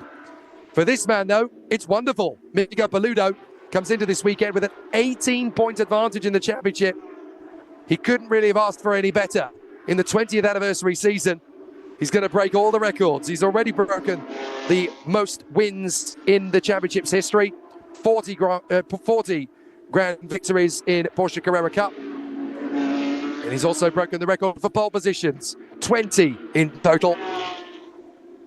Can Miguel Paludo make it 21 here this weekend at Interlagos, on the weekend that celebrates 28 years of racing in the Porsche Carrera Cup Brasil? In those days, of course, there was only 1 race championship grid. Now there are 3. We've got Carrera Cup, we've got Sprint Challenge, and we've got the trophy race as well. Not that we have live coverage of the trophy race. Those are for drivers who have never raced in any form of a car before, and they're going into racing for the first or second season of their motorsport career. That's where we see the fantastic Red Bull X Games competitor in the skateboarding competitions of the Olympic Games, Letizia Buffoni of Brazil. Fantastic racer, and she is usually the endurance racing teammate of Antonella Bassani and Cecilia Rebelo. You're going to see Cecilia out in the Sprint Challenge race qualifying session very shortly indeed. 6 minutes on the clock. There's Matías Camperato in the red and white colours made famous by McLaren in the Ayrton Senna era. And Matías Camperato looking for a fast lap time here. He sets the benchmark, 1:46.0. Expect a lot more from the car in the push for pole position, though. Marcel Müller also getting himself up to speed. Josimar Junior has immediately gone quicker on a 1:45.7. But again, we're not at full speed yet. So the pole position time is going to come later in the session. But Marcel Müller wants statements of intent to psych out his opposition now. He's outside the top 10 in the drivers' standings, so he wants to make his way further up the ranks. 2 drivers in Carrera Cup who are actually outside the top 10 in the drivers' standings moving into this weekend. Both Marcel Müller and Antonella Bassani, both have had a lot of bad luck in the first 2 weekends at Velocita. Now they need the bad luck to be over for the 2025 season. Plenty of race weekends to come, of course. We've also got visits overseas to the fabulous Portuguese race circuits at the Autodromo Algarve in Portimao and on the Estoril circuit, where we just recently celebrated the anniversary, 40 years since the first Grand Prix victory, and many argue the greatest ever, of Ayrton Senna da Silva himself, where he took the victory in Estoril. I think the guys at Goodwood actually flew his original Lotus over to Estoril to do some filming there, which will be wonderful for Senna fans and Brazilian motorsport fans in general to watch that video when it gets released on social media. But Matías Camperato goes along the Arquibacadas and along the main straight to try and get a fast time down on the blocks. 1:42.409 for Matías Camperato. Right, guys, beat that. He lays down the gauntlet for everybody else. Marcel Müller's on a quick lap. Müller's first sector was a 42.2. Second sector a 32.4, so it's not as quick as Camperato, but quite a considerable margin. So Marcel Muller has not found the fast lap yet. He's going to get a reasonable third sector time, but this is building to his main qualifying lap. So Marcel Muller is going to come across the line. Josimar Junior does a 1:43.7. Muller only does a 1:44.9. But I think this is the lap where it's really going to count for Marcel Muller. Here's Miguel Paludo. The Miguel Paludo in the Brandt Porsche number 7. It's become a very distinguished and very recognizable livery in Porsche Carrera Cup Brazil. The red, yellow and green as he charges his way up the hill, trying to get the best line through Arquimbacadas. Not easy to line the car up in these greasy conditions, but Miguel Paludo looking for pole position number 21. Let's see what he can do as he crosses the line. And it's good enough for third behind Marcos Regadas, a 1:41.00. As Thiago Vivacqua has got top on a 1:40.62. Regadas on a 1:47.7. He's quickest of the drivers in sport and second overall. Good run so far from Marcos Regadas. Looking comfortable.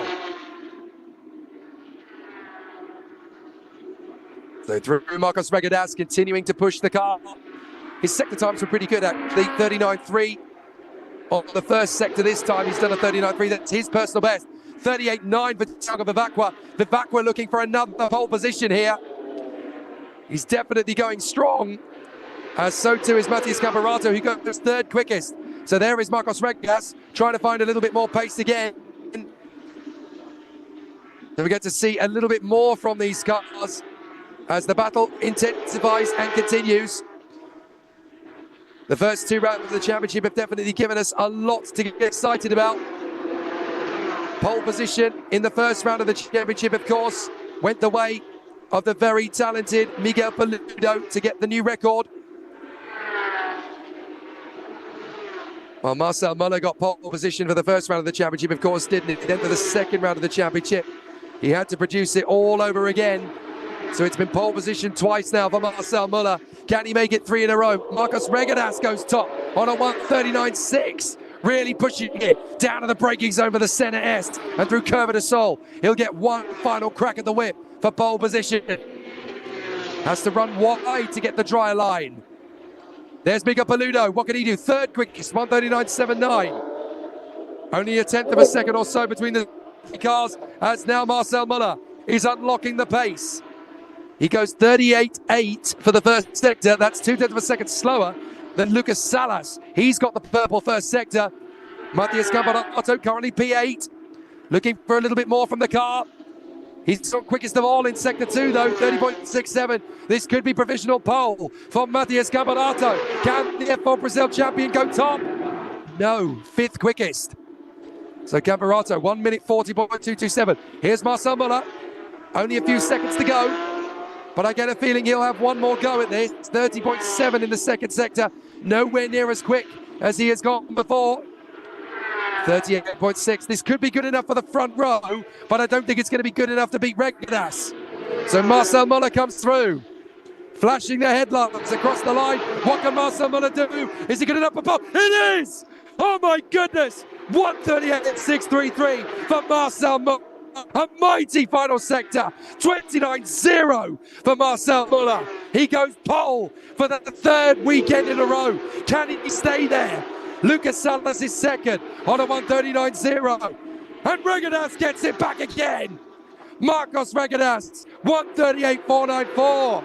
The leading driver in sport is now overall pole. But here comes Paludo. Can Miguel Paludo make it 20 pole positions in his career? He comes through third. Miguel Paludo can only go P3. Oh my goodness. Marcel Muller's backed out in sector 1. Matías Camperato is trying, and he's gone fastest of all in sector 2. 39.0 in sector 1. There might just be one final sting in the tail. Matías Camperato pushing on the throttle. Can he steal pole position away from Marcos Regadas? Here he comes. Camperato, is it good enough for pole? No, it's not. 4th position for Matías Camperato. So close. As Camperato is only half a second away. But that means that the pole position for round 3 goes not to a Carrera driver, but to a sport driver, Marcos Regadas. Pole position, and he's going even quicker. 38.3 in sector 1. Marcel Muller's bailed out of it. Here comes Antonello Bassani being towed along. Lucas Salas is being towed along by Antonello Bassani. Is there going to be a change? Salas goes P4, Bassani goes P7, and that's it. Marcos Regadas, his pole position here. Tiago Vivacqua still trying to find a little bit more time. 38.5 in sector 1, 30.9 in sector 2. What's Vivacqua going to do?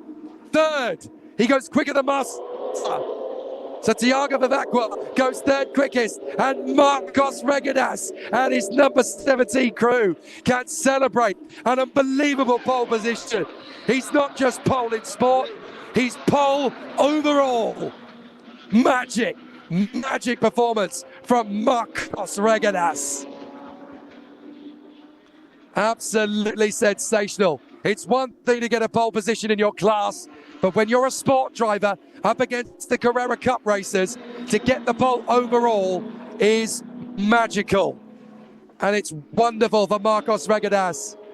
He beats Muller, Vivacqua, Paludo, Lucas Salas, Matias Camberato, Christian Hahn, Antonello Bassani, Francisco Horta, and Yosimar Junior. Marcos Regadas, magical lap, 1:38.494. That is special. Even Marcel Muller has to take his hat off. It's not 3 pole positions in a row. He is the fastest Carrera driver for the 3rd weekend in a row, but this time he was beaten by a sport driver. Marcos Regadas in the Infinox number 17, pole position overall. Wow. Excellent performance from Marcos Regadas. And now we are game on for the 20th anniversary race weekend here at Interlagos in Carrera Cup. Such a fantastic showdown. It was always going to be close for pole position.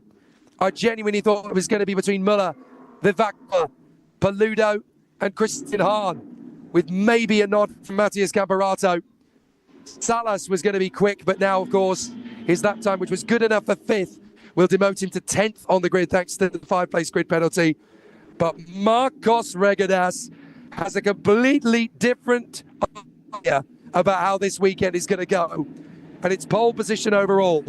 But what a way to do it on the 20th anniversary weekend in a championship that rewards bravery and rewards passion. Marcos Regadas doesn't just get the sport pole, he gets pole position of the whole darn thing. Wonderful. And now the whole garage is going to be electrified by this amazing result. You don't get too many overall pole positions for a sport driver. And Marcos Regadas, how about that for joy and celebration? The first task is over. Marcos Regadas adds to his tally, not just the sport pole, but the overall pole. That's wonderful. Great work from Marcos Regadas. Totally deserved. So Chris goes and finds a word with Marcos Regadas. No doubt you'll be able to see that in Portuguese on the Porsche Cup Brasil social media channels. But what a fantastic result, as the mural of Ayrton Senna da Silva in the distance there on the pit wall itself. We celebrate a fantastic achievement. Pole position goes the way of Marcos Regadas. He not only gets the sport pole, but he does it overall as well. That's a tough thing to do in Porsche Carrera Cup, but it shows you how competitive it is. Doesn't matter whether you're in Carrera Cup, in the sport class or the rookie class. If you are quick enough, you are quick enough. End of discussion. And a great run for Marcos Regadas. Totally deserving of that performance. Great work. É isso aí, acho que a equipe Acelerador Race está de parabéns. A very nice a gente forma super as Marcos Regadas chats away to Chris Diaz, the pit lane. And it's going to be a really exciting situation for all of the excitement that continues to follow in close proximity. Great work and great excitement. There's a buzz around Interlagos now in Porsche Carrera Cup. as Marcos Regadas kicks off the 20th anniversary race weekend in fantastic style, proving that you don't have to be in the top class to provide a top class effort. Marcos Regadas, pole position for race 1. Brilliant.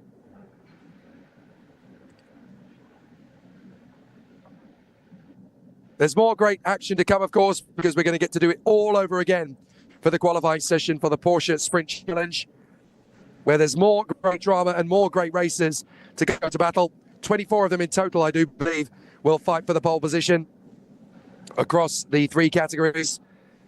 But boy, are we going to have a fantastic race over the course of this afternoon. It could be in wet conditions, of course, with the storm that is expected to hit the circuit in about an hour's time. It could be very interesting indeed to see how it all plays out.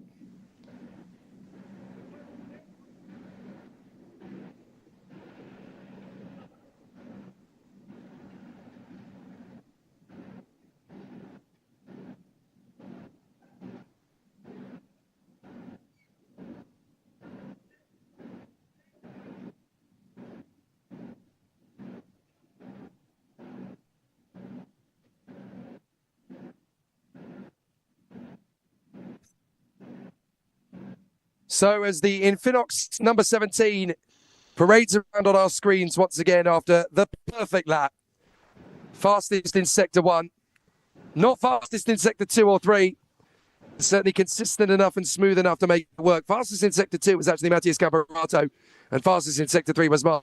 But it was a session that had all sorts of battles out on the course.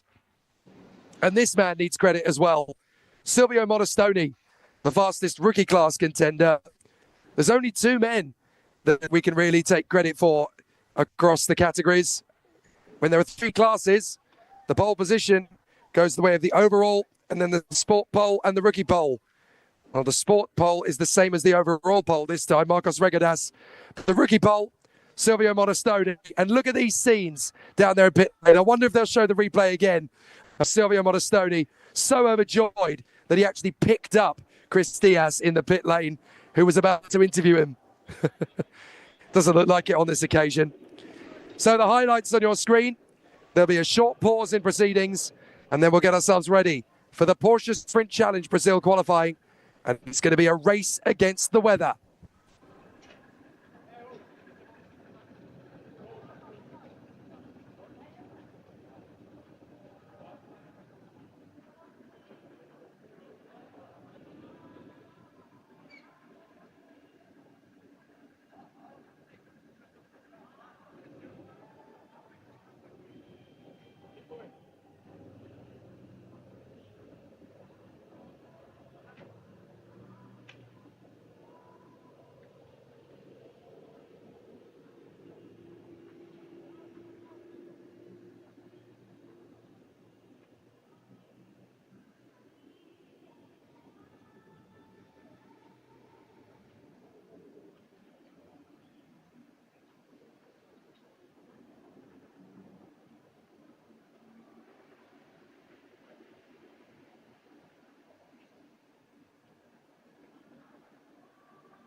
So as you can see, the drivers are queued up at the end of pit, ready to go then for the Porsche Sprint Challenge.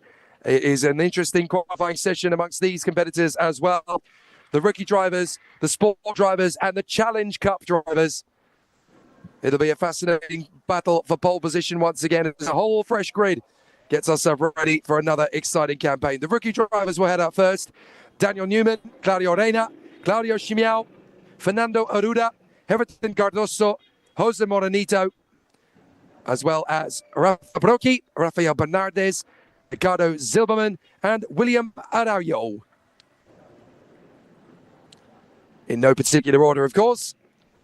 The drivers will venture out in a random order, heading out onto the circuit. And don't forget, once again, just as it is with Porsche Carrera Cup, it is the top 10 drivers that the top 10 drivers after the 3 classes that will venture forward to go to battle for the pole position for the race later on. But it will be an exciting challenge nonetheless, as the drivers are rooting to push themselves further forward. And the driver will get the command to venture out onto the pits when the green flag flies at the end of pit lane. We will be under starters' orders once again in Porsche Sprint Challenge Brazil.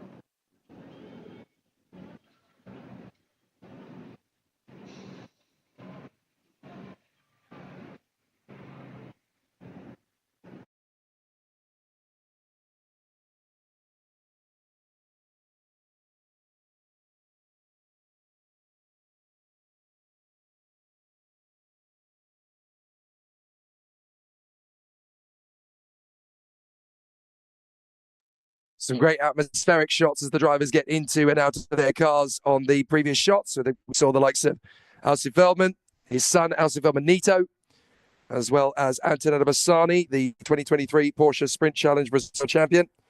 No longer in this field of drivers, of course, because she stepped up to Carrera Cup, and she will start the race later today from P7 on the grid, just in behind Matthias Camperato and Christian Hahn, who are elevated ahead of Lucas Salas thanks to his 5-place grid penalty. So the top 10 on the grid will be Marcos Regadas, Marcos Muller, Tiago Vivacqua, Miguel Paludo, Matthias Camperato, Christian Hahn, Antonella Bassani, Francisco Horta, Yosimar Junior, and Lucas Salas going into the race later. Definitely going to be an exciting battle on the course, that is for sure. And I can't wait how it all plays out ahead of the races later this afternoon.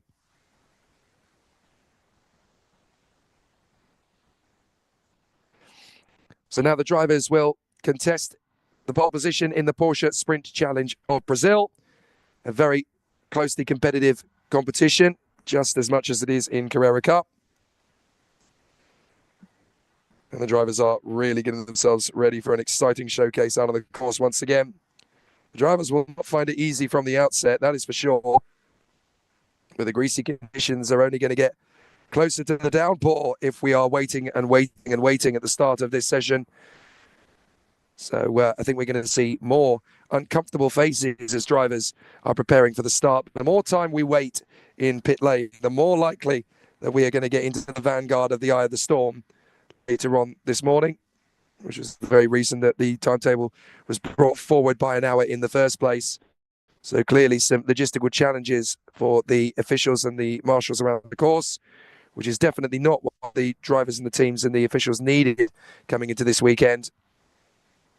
They wanted to keep it as calm and collective as possible. But obviously everybody's got to come into this weekend with a fairly rational expectation for what the weather can provide here, and it really can provide immense quantities of drama. This is one of the most exciting race circuits in the world for me personally. I can't remember the last time I saw a dull race around the Interlagos circuit. This place always delivers, whether it's in the world of Formula One, whether it's in the World Endurance Championship, whether it's in Stock Car Pro, or whether it's in Porsche Carrera Cup Brazil. This place has always delivered great action with its changeable weather patterns, with its fantastic dynamics in terms of the elevation and camber changes, and its proximity to the town of Sao Paulo, the center of the city of Sao Paulo itself. There's always a lot of passion that this place is renowned for delivering to the motorsport petrolhead fans.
The contenders are ready for the second rotation now this morning, here at the Autodromo Jose Carlos Pache in the city of Sao Paulo, the home of Formula One in Brazil since the 1990 campaign, which saw Ayrton Senna become world champion for the second time at the end of that year. Sadly, in the first Brazilian Grand Prix at Interlagos in 1990, he was able to take the race victory after an incident during the race that broke his front wing. In 1991, a year later though, he won one of the most famous Brazilian Grand Prix victories of any race driver in the entire history of the sport. This place has so much history, as does the Porsche Carrera Cup. 20 years of motorsport that kick-started 20 years almost to the weekend ago. The first race weekend on the 16th of April back in 2005.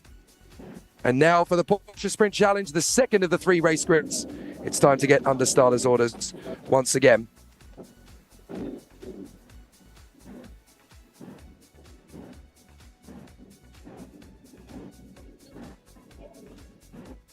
So our competitors are ready for an exciting showcase. As the drivers will venture out onto the circuit, they will get the green flag command at the end of the pit lane, and they will go a-hunting for the pole position in the Sprint Challenge Brigade. 3 classes to go to race battle.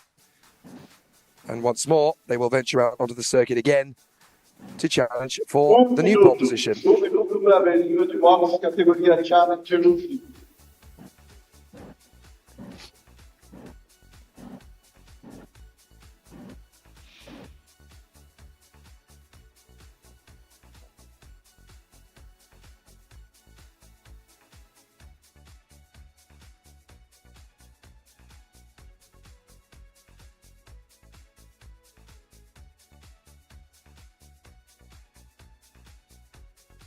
Well, apologies for the delay in the proceedings here. The qualifying session for the Challenge Rookie was supposed to kickstart a grand total of 38 minutes ago. So we've had a couple of delays per session for the qualifying session here. Not entirely sure what the situation is. We know, obviously, there was a delay at the end of the Carrera Sport category. It was a big accident for Marco Billy. There was a little bit of a clean-up, but it didn't take that long to send the Carrera Cup drivers out on the circuit. There's been a few operational delays since that point. Not that I could tell you any of the reasons for it. We've not had any communications. But fortunately now the green flag does fly at the end of the pit lane. And this is going to be critical now for the drivers in the Sprint Challenge, because we are racing the weather. It's looking likely to be a very heavy rain shower that hits the circuit very soon indeed. But there's going to be a tough mission for the contenders ahead of us, because now we are running short on time. There could be a very seriously tricky run to pole position now for the drivers. We may get rain before the end. And as a result of that, it could be a bit of a lottery as to who gets to pole position. I think it could be a real challenge, a real mission for our contenders here. And I think we're going to see some really exciting battles for the top spot. So we're going to find out what the challenge could be.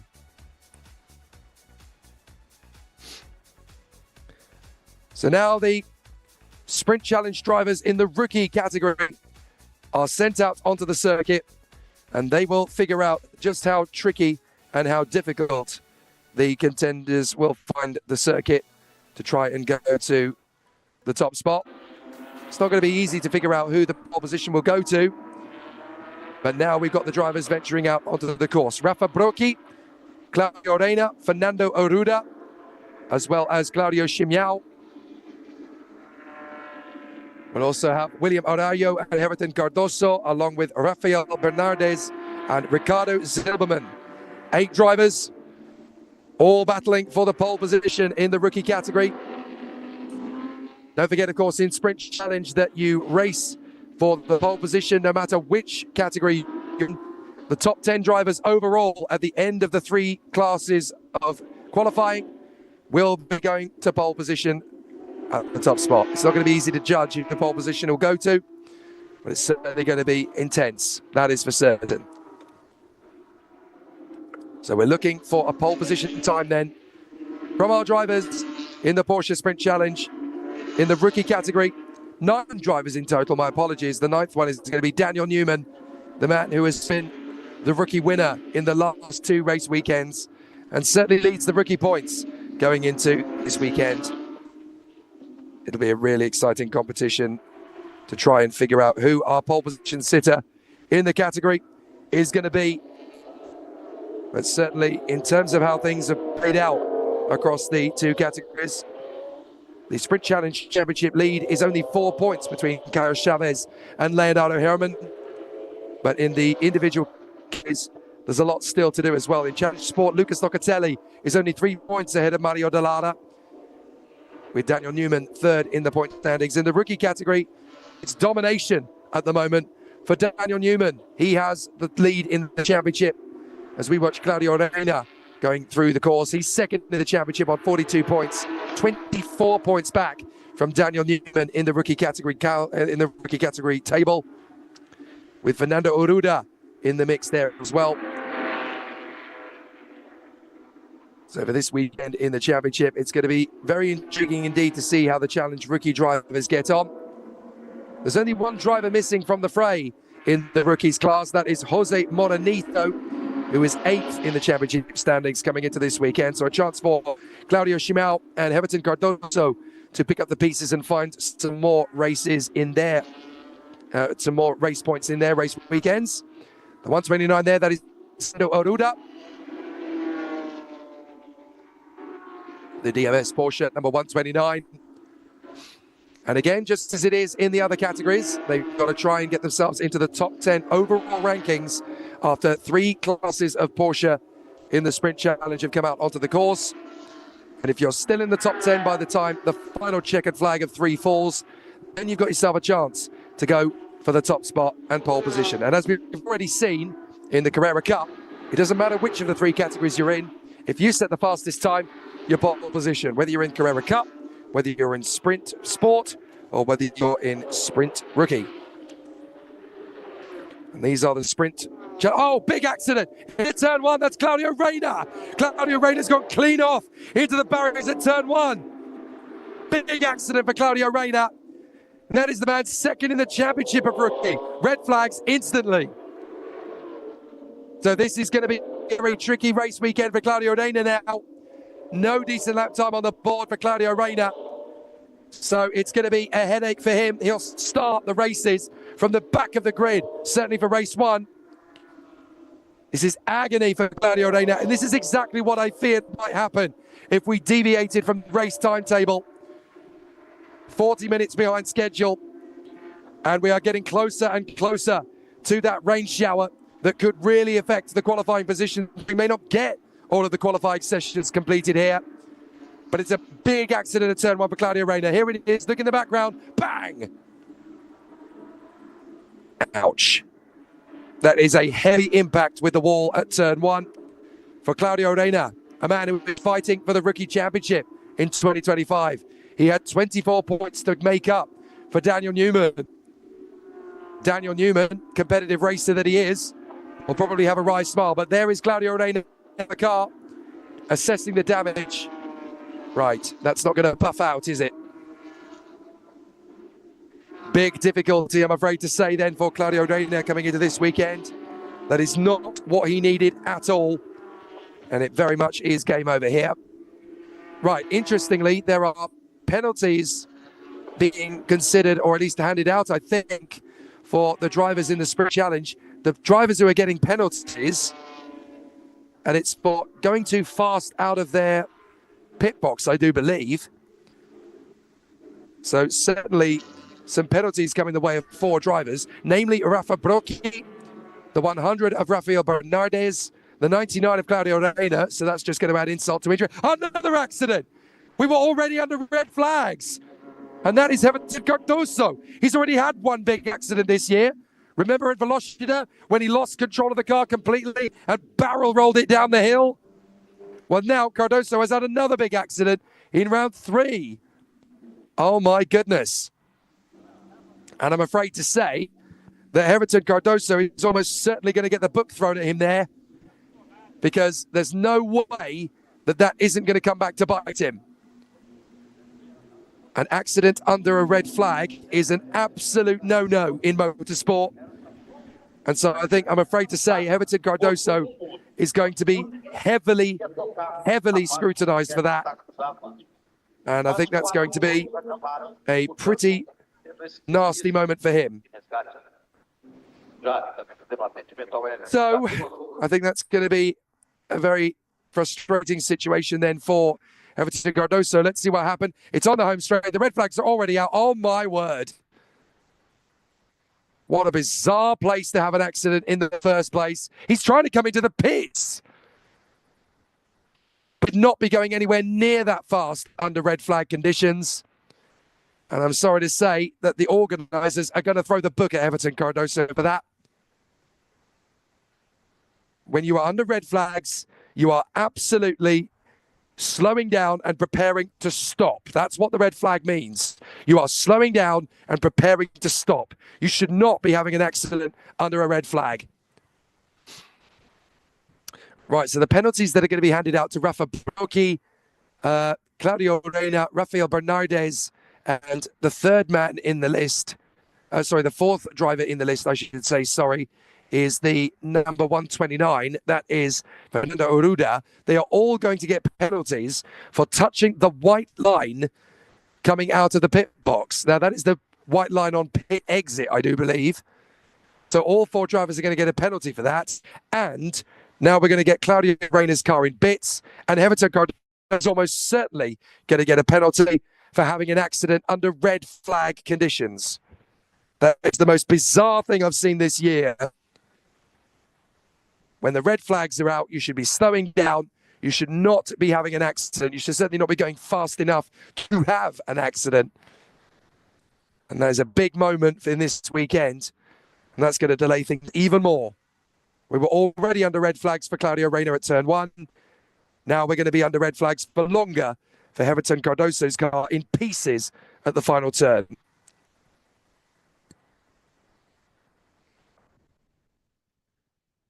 Now, this could affect the timetable a couple of times now, because that's obviously going to delay the current proceedings. But how much more time are we going to lose? Certainly the cars are waiting at the end of the pits to be released back out onto the circuit again, because no competitive lap times have been set in Sprint Challenge. You've got to remember these guys are even less experienced in the rookie category of Sprint Challenge than they are in Carrera Cup. So there's a lot less experience to go around. And as a result, we are, well, a very interesting scenario. Now, I know that there are regulations that can be exacted by the officials when they know that weather is going to come and it's going to be ferocious, especially if they've had weather warnings in the weekend. They can take the decision if there's a red flag leading up to it. I'm fairly sure it's within the power of the race officials that they can say, we are going to cancel qualifying and we will revert to championship order with penalties then applied, or practice order could also be considered from yesterday. So we'll just have to wait and see what the officials decide to do. If they continue to run on, which of course they're perfectly entitled to do, they've got plenty of time in the day's schedule, but it's not time that we're concerned about here. It's weather that we're concerned about. And the fact that they moved the schedule forward by an hour in order to try and avert the problems of the weather storm that they know is coming tells you everything you need to know about the priorities coming into this weekend. Now, we've already had a red flag in the Carrera Cup. Now we've got one in Sprint Challenge in the rookie category for the man second in the championship. Now, that tells you quite a lot about the conditions out on the course. It's really slippery indeed out there. Now, there is Jose Morenito's car. Interestingly, he didn't venture out onto the circuit in the first part of time qualifying. Now, I don't know whether that means he's actually going to be racing or not, but certainly his car is here and he is here, and it certainly looks like it's ready to go. So interestingly, Jose Morenito didn't venture out in the first part of the qualifying session. And there's a really difficult scenario now where all of the competitors are sat in pit lane wondering, when are we going to get started again?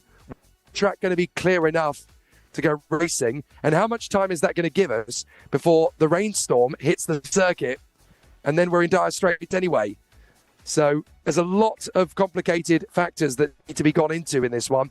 I'm so glad it's not me that has to make that decision, because the officials here have a thankless task, and it is a thankless task, because they've got to deal with all of the rule book and regulations. They've got a 20th anniversary celebration for the weekend, so everything's going to go well. They've got this new boost activation system that comes in for Carrera Cup, so that's going to make it very interesting for the drivers. They've got to deal with the technical challenges and potential hazards that provides. And now we're in red flag territory, and we've seen this before in motorsport. Red flags breed red flags. We already had a red flag for Claudio Reyna, and then Everton Cardoso, way too quick coming back to the pits on the red flag, lost the back end of the car and spewed into the wall on the outside on the home straight. So now we're in a very tricky situation as to how long we are delayed for, when we get started again, and when we are set to conclude proceedings, because the whole purpose of bringing the time forward was to counteract for the qualifying session to have a nice finish to it. And there was going to be a very long lunch break, essentially, 11:30 through till 2 p.m. This could actually affect the official free practice session for the Carrera Trophy more than it affects the Problems Sprint Challenge. It could be their session that gets deleted, but they know that there's going to be a long lunch break here of 150 minutes woven into the timetable, 11:30 to 2 p.m., essentially. But the big question is that going to be the case? Look at the amount of work that has had to go down on that part of the circuit then. That's on the approach to the home straight. And that's a fast part of the circuit. The Everton Cardoso has lost it. And for my money, there's no way that a driver should be losing it under red flags on the way back into the pits at that part of the course. And so, as all the drivers are, we wait and we figure out when we're going to get started again. A lot of work at the final bend, of course. But hopefully the drivers are going to get back underway again for qualifying. We surely need to, because we've got to set the starting grid.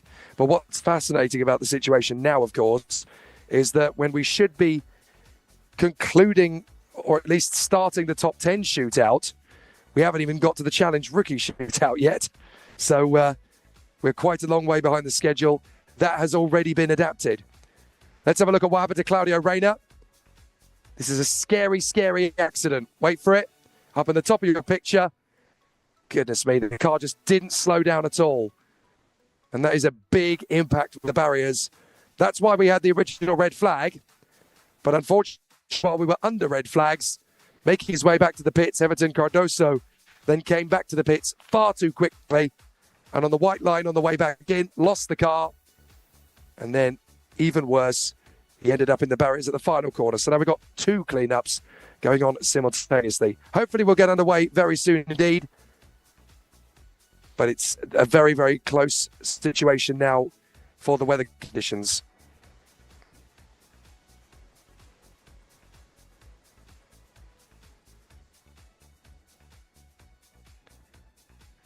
So as the drivers now just sit and wait and hang tight and hope that the weather isn't going to cause too much of an issue, it's actually going to cause more of a problem, I think, for the trophy practice session. They've got a 45-minute session straight after the qualifying here, their second official practice session. That may get deleted depending on how quick the weather system moves over Interlagos.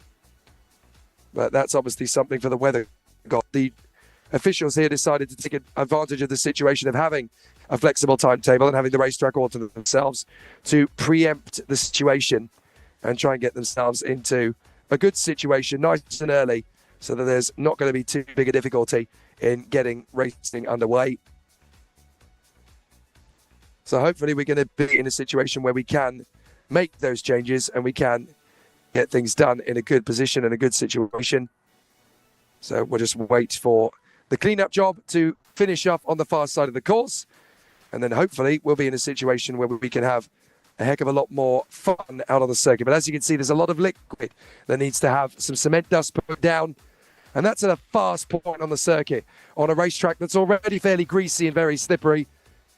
Well, good luck, guys. I have a feeling you're going to need it.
Welcome back to the action here at Autodromo Jose Carlos Pache. You're looking at the championship positions in the Challenge Sprint Championship. Kyle Schaff currently 4 points ahead of Leonardo Herman in the points rankings.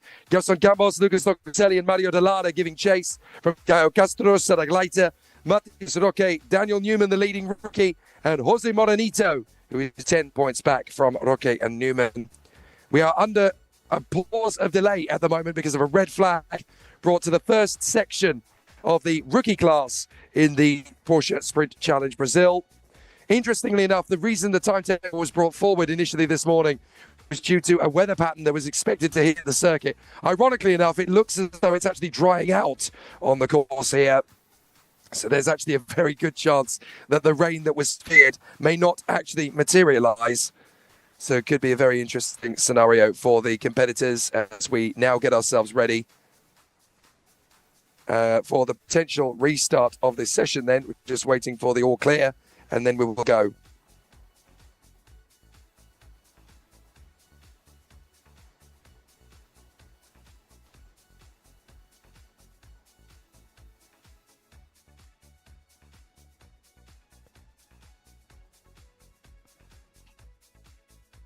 So with the contenders gearing themselves up ready then for the start of this session, we didn't really get a single decent lap time in on the board for the competitors before the red flag that came out for an accident for championship contender in the rookie class, Claudio Reina.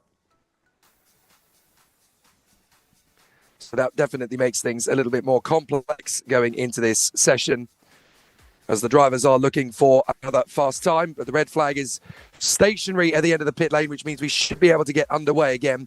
The biggest problem we had was actually the red flag caused by the accident of Claudio Reina at the first corner. That was relatively easy to clear up, and it looks as though it's been done well ahead of schedule. The problem we actually had then came from the red flag going out, and Heverton Cardoso, on his way back to the pit lane, was travelling very quickly indeed under red flag proceedings, and unfortunately ended up striking the barriers with some force, and so that also necessitated a clean-up job at the run to the finish line, as well as one to the first corner for Claudio Reina. So that's why we've had a long delay getting ourselves ready for the start of the qualifying session to reboot in the rookie category. We're going to have several drivers out on the course, several of whom are now going to take penalties, incredibly, for crossing the white line on the exit of the pit lane on their first lap out of the pits, namely Rafa Brocchi, Fernando Oruda, as well as Claudio Reina and Rafael Bernardes. All four drivers are now going to take penalties going into the race. It's probably going to be grid penalties for the infringement. You cannot cross the white line on the exit of the pit lane. All the drivers know this. It's talked about in the driver's briefing and in the regulations. So there are no excuses for doing so of the officials, and so they are going to get a penalty for transgressing that regulation. It's even more painful for Claudio Reina, the man who is fighting for the championship in the rookie category, as he is obviously not going to take any further part in it, nor is Heverton Cardoso, as both of their cars are very heavily damaged. We get the green flag at the end of the pit lane, and the drivers will venture out for the remaining 7 minutes of the session. Although I have just been informed that they have been given an additional 2 minutes of the session to venture out onto the course. And they are led out by the jigsaw puzzle livery of Daniel Newman, the man who currently leads the rookie standings coming into this weekend. And he has a fairly decent lead over Claudio Reina to make it happen. 24 points was the advantage coming into the weekend. So it's really exciting to see how it all continues to battle out. But the drivers now venture out onto the circuit once again for the continuation of this qualifying session. And there will only be 7 this time. It might actually be 8, because Jose Moranito did not venture out onto the course in the first part of qualifying. I think he was about to, if he was racing at all. His car was in the pit lane, so I can only assume the man who is in the top 10 of the overall rankings in Sprint Challenge must have been about to head out onto the circuit himself. Surely, there's no reason why his car would be in the pit lane doing nothing with Jose Moranito stood beside it, unless he was intending to go out onto the circuit in it. But he certainly didn't leave the pits initially. But fortunately, as you can see for yourselves now, the track conditions, now that we've had the red flags, have actually improved, and the sun has come out to dry the circuit. The irony of moving the timetable forward by 1 hour to facilitate the weather pattern that was over the Sao Paulo circuit predicted yesterday it now looks as though that weather pattern is not going to hit the circuit at all. So having had that little bit of caution at the beginning of the day, circumstances have changed in the 20th anniversary weekend here at Interlagos. And so it looks as though the track is going to dry out enough. And we're going to get to the completion of the Porsche Sprint Challenge qualifying session, which is great news, actually, because it means we can have a pure fight for pole position. Although looking at Daniel Newman getting onto the brakes down to the first corner, you can still see the car wobbling around a little bit under braking as he tries to slow the car down for the apex of that corner. Claudio Chimiao currently trying to chase down the car in front of him on the road as they try to get a decent lap time on the board. Everybody wanting to try and go for that pole position with 2 cars less to fight for it. The car in front of him, of course, is that of William Araujo, who is one of the competitors who has a decent chance of working his way up through the field this weekend. One thing that is going to be interesting to have a look at over these next few minutes is any of the rookie drivers trying to get themselves into the top 10 overall. Now, it's genuinely possible in the rookies. I would say this man has a great chance of doing so. Daniel Newman, in the very garish colour scheme that he's got, it almost makes me think that that's an Autism Brazil livery. It isn't, I should point out, because it's actually the Fios Pen Brazil colours with the very exciting jigsaw puzzle livery that he's got on the number 21 Porsche. Makes me think of the old-fashioned autism awareness logo that used to run in jigsaw puzzle garb. Now it's a very different setup. It's a very different format. It's now a sort of a looped band that you get for autism awareness. But certainly back in the day, it used to be the colour scheme and the pattern that denoted that particular condition. How do I know? Well, being on the spectrum myself and being a brother to both a brother and a sister who are also on the spectrum, it's kind of hard to avoid. Through the first chicane, then into the flying lap. Raf Brokey lays down the pattern for the rest of the session, 1:43.855. But there's a lot more speed to come because we haven't even started pushing yet. Now we're going to, as Daniel Newman is going to try and find this ultimate quick lap that's going to hopefully move him from his point of view to the top spot. He's currently second on a 1:44.849. But there is so much more time to find in this circuit, especially now that the circuit is actually drying out. Now we're watching the 129, Fernando Arruda, one of the 4 drivers that's going to get a penalty handed to them at the end of this session for crossing the white line on the pit exit. Still, the drivers are told in the driver's briefing and obviously in the regulations, which even I get sent in both Portuguese and English, so there's not really much derivation that can be had in terms of the regulations, and it does quite clearly state that no driver is allowed to exit the pits and cross the white line on the pit lane in any session, and a penalty will be given for doing so. So it's as clear as day. If I can understand it, then certainly a racing driver can, because it applies more to them than it does to me. And so those 4 drivers will obviously receive penalties that will no doubt be applied to their starting grid positions, ready ahead of their first race of the weekend, which will take place later this afternoon. 4 minutes on the clock for the session. And there is another penalty that's going to be handed out, this time to Ricardo Zilberman. So Ricardo Zilberman is going to get a penalty. That's going to come up on your screen very shortly indeed. I don't know whether it's for the same infringement, but certainly Ricardo Zilberman is going to be the 5th different driver to incur a penalty before we even look into the accidents that have taken place on the course. There is Ricardo Zilberman's car, and I'm afraid the race control message should hit your screen any moment now that he is join the rather long list of drivers in this particular qualifying session that will now receive a penalty which will affect their performance in the session. Ricardo Zilberman goes across the line. He's currently running in P6 of the 9. Take into account, of course, the fact that Claudio Reina and Everton Cardoso are not going to be setting lap times because their cars are in bits on the back of a lorry. There is Daniel Newman, currently looking to take the top spot away from Rafa Brocchi, who's got a 1:43.120. William Araujo has gone on to a 1:43.42.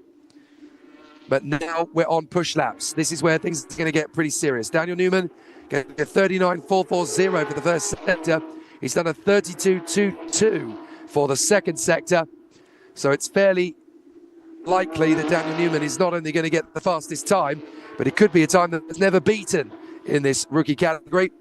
He has a strong lead in the Rookies Championship, 24 points clear of Claudio Reina. Mind you, fastest of all in the second sector is now Claudio Chimiao.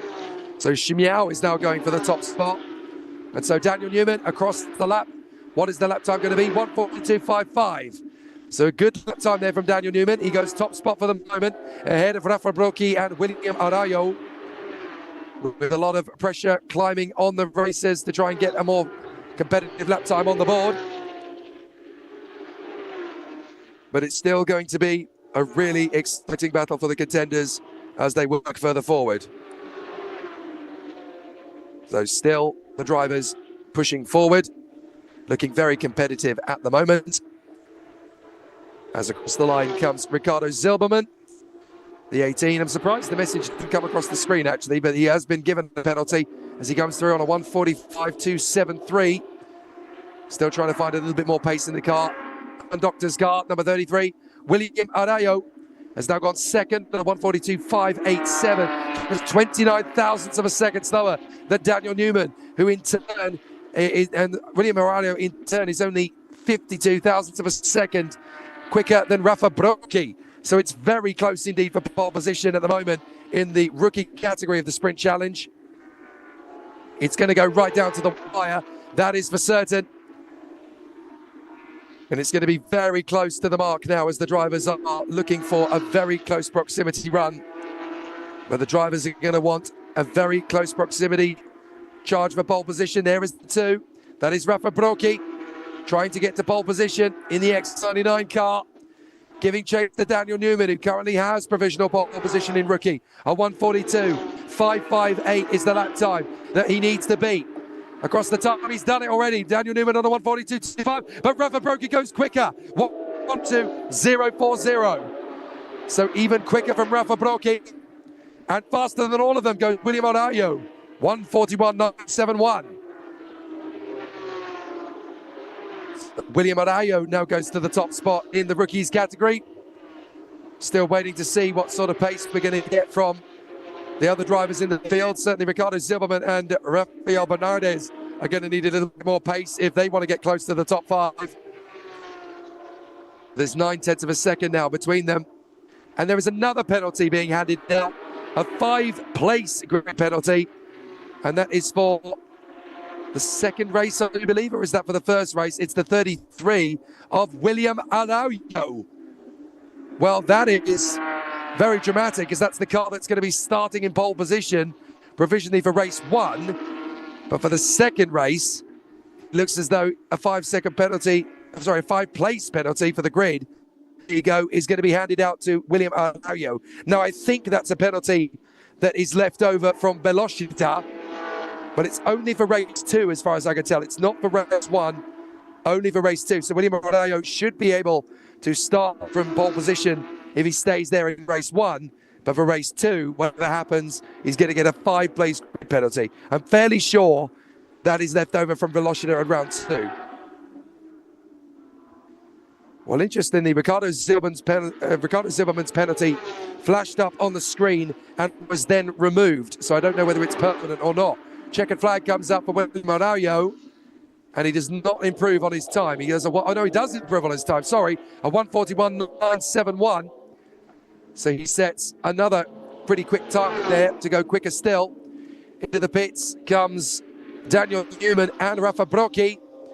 And across the line to try and go quicker, Claudio Chimiao. He gets a 1:42.336 out of it to go 0.3 of a second off the pace. And Fernando Oruda is trying to go further forward. What can the 100 do as he comes through? That is the car of Rafael Bernardes, a 1:44.276. So still a good 2 seconds off the pace, but it's not going to affect too many things here. As William Arroyo has come through for the pole position for race 1. They'll get the 5-place grid penalty for race... Oh! Accident at the end of the straight. And that is for Ricardo Zilberman. Well, checkered flag was already out. Well, that is bitterly frustrating. Here is Ricardo Silberman. He's crossed the line. He's finished his lap. The back end sliding around, and he's lost the car. Bang! Well, I have never known this much carnage in a qualifying session for Porsche Sprint Challenge. In one rookie session, we've had a red flag and 3 mass accidents, 2 of which came after the completion or stoppage of a session. That is bonkers. Well, hopefully Ricardo Silberman's going to be okay, but the irony is not lost on me. Yeah, Ricardo Silberman gets out of the car, so I don't feel so bad for laughing now. But Ricardo Silberman out of the car, assessing the damage. Great. Now I've got to get into the spare car this afternoon as well. How many spare cars are we going to get through? Well, certainly a very dramatic case of affairs. But a very happy William Araujo. He's happy with things now. Jose Morenito is there in position, but the reason I think that he's not come out is that he's now converted up from the rookie category to the sport category for this round of the championship. So that's why we didn't see Jose Morenito go out. At least now that's been clarified. But once you pass your rookie orientation, you're allowed to step up to another category if you feel ready to. William Araujo gets the pole position in rookie, though. For race 1, he's happy with that. Ahead of Rafa Brocchi, Daniel Newman, Claudio Schmial, Fernando Arruda, and Rafael Bernardes. Well, Ricardo Silberman, Claudio Reina, and Everton Cardoso all end up with their cars in the barriers here at Interlagos. And it looks like we're going to get yet another delay going into the session. Well, this is pretty dramatic at the moment. And so things are rather precarious at the moment here at Interlagos as we are under yet another red flag condition, as yet another session has been brought to, well, it was already a checkered flag, actually. It wasn't a red flag condition, but we are getting ourselves ready for another delay here after the accident at turn 1 for, unfortunately, Ricardo Silberman. So a big accident for him. It's going to take a few minutes to clean that up, but William Araujo can definitely be confident and happy about the way things have played out. He's got himself a pole position in the rookie category, but will that time of a 1:41.971 be good enough to put him through to the top 10?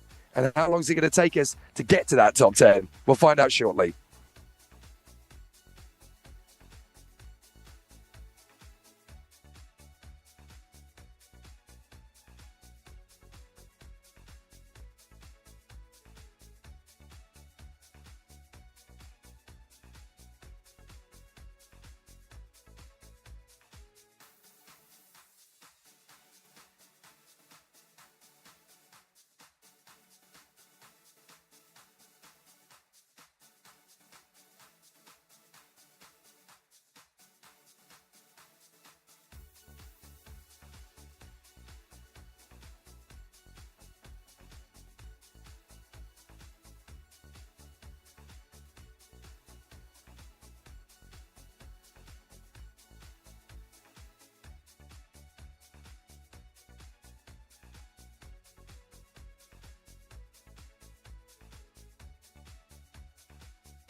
the Sao Paulo city skyline here at the fantastic third weekend of the Porsche Challenge of Brazil. The Porsche Sprint Challenge coupled with the Porsche Carrera Cup Brazil during the 20th anniversary race weekend of this fantastic championship, all the way back on the 16th of April 2005 on this very circuit. A rather fantastic legacy began with a handful of Porsche Carrera Cup cars and an idea. 20 years later, we now have 3 grids of Porsches in Porsche Carrera Cup, Porsche Sprint Challenge and the Porsche Trophy. And now a very magnificent and very colourful community of racers, young and old, experienced and rookie. Some competing as teenagers for the first time. Others who are essentially getting into racing as their hobby. And where better to do it than with Porsche? A fabulous brand full of motor racing pedigree and motoring and motorsporting excellence. And this particular paddock has so many fantastic characters, not all of whom are professional or semi-professional racing drivers. Others have all sorts of businesses that they work at from Monday to Friday and then come and race with us at the race weekends. And they do so with some fantastic drivers to coach them and to tutor them, as well as to race against them. We've got lawyers, we've got doctors, we've got accountants, we've even got the Brazilian equivalent of Gordon Ramsay in here in the grid, the TV chef, Edu Guedes. So many fantastic personalities in this Porsche Carrera Cup and Porsche Sprint Challenge paddock. And the drivers, after a lengthy red flag period at the end of the rookie class, getting themselves ready to head out onto the circuit for the Sprint Challenge Sport category qualifying session. That will hopefully go without too much of a hitch, and the drivers will get themselves up ready for another excellent charge forward to battle for the top spot. And this is where Jose Molinito will get his chance behind the wheel in the sport category. For the first time, the first 2 rounds of the championship, he was in the rookie class. Now he steps up into the sport category. As we watch for the drivers to venture out onto the circuit, we just took a brief look there at the number 5 car. That's the car being driven by George Filio. He is in the sport category, but he is a novice driver. He has a little bit more experience, a little bit more speed to him than perhaps the competitors in the rookie class, which is why, as a complete novice driver, he works up his way into the sport category. He is joined in that class by Marcos Marquez, Andrei Gajinski, a driver returning to Porsche Carrera Cup after a long leave of absence. He made his debut back in 2018. Matias Roque, Mario Dallara, who is actually battling for the overall championship, Luis Souza and Lucas Locatelli, as well as in the sport category, the very talented Cecilia Rebelo, a driver who's been very competitive in the world of single-seater racing in Brazilian F4, has been a race winner in that category, has now stepped up in 2025 into the Porsche Carrera Cup's Sprint Challenge category in the sport class. The drivers head out onto the course then, and once more, it's about the top 10. They've actually decided on this occasion, though, because of the tightness of the schedule, they've decided to put the sport and the Sprint Challenge drivers out on the circuit together for this session. And that's a really good idea, because now we'll have not just the sport drivers, but we'll also have the challenge drivers out on the course. So the names I've just mentioned will also be joined by Gerson Campos, Leonardo Herman, Caio Chavez, Caio Castro, and Sadek Leiter. It speeds up the schedule thanks to all the red, but it also gives us a chance to get to the end of the sessions and get to the starting grid pretty quickly. So now we'll have 2 classes out on the circuit together. When you've got a smaller number of classes heading out onto the circuit compared to the Porsche Challenge, Porsche Carrera Cup counterparts, having fewer numbers of the classes in Sprint Challenge does give the organisers the flexibility to do so. They will obviously have spoken to all of the contenders around the course, asked for their approval. If they're happy to go ahead, then the drivers will obviously agree to it, and out onto the circuit they will go. And that's exactly what's happened on this occasion. 10 minutes on the clock then, as we have 14 drivers out on the course to try and go into the top 10. Jose Molinito, Gerson Campos, Matias Roque, Luis Souza, Leonardo Herman, Andrei Gojinski, George Crispin, who is the newest member of the squad out on the course in the number 5 car, Caio Chavez, Lucas Locatelli, Marcos Marquez, Caio Castro, and then Cecilia Rebelo, Dallara, and Sadek Leiter. So there is Jose Nito stepping up into the sport class, having started the season in the rookie category. Now we'll get to see how the battles rage out on this course. Should be a really interesting competition now for the drivers as they get themselves up to speed. Caio Castro, the man who currently leads the championship in the Sport Challenge. So the Porsche Sprint Challenge category leader, looking good to continue that run here at Interlagos. There is Sada Gleiter, one of the members of the Sprint Challenge senior category. But once again, as we've said many times before, just because you're in the Premier category, the leading class, does not mean you are the favourite for pole position. We've already had quite a lot of flotsam and jetsam out on the course, and now we've had to combine the Challenge and the Sport classes together to tighten up the timetable. Still slippery flags, slippery surface flag, of course. That's because not only have we had rain at the overnight phase that made the circuit greasy, but we've had several drivers going into the barriers at various points. Claudio Reina, Evan Cardoso and Ricardo Silverman. 3 drivers in one session going into the barriers. And I have to say, full commendation to the Porsche Carrera Cup and Porsche Sprint Challenge Brazil officials, deciding to accelerate the process by putting Sport and Challenge drivers out on the circuit at the same time. Very smart move. So the contenders looking to get themselves into a good position. Marquez just dropping off the trade in order to give himself a little bit of space to go out on the course. And there is Luis Souza. Expect big things from him in this one. He has the potential for me to go for pole position in the category.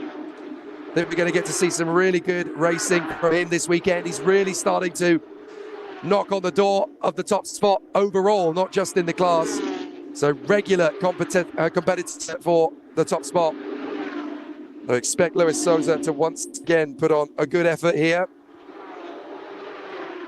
He'll definitely be pursuing the top spot and hoping for a decent pole position lap. The time for them all to beat at the moment is that set by William Arayo in the rookie class, a 1:41.971.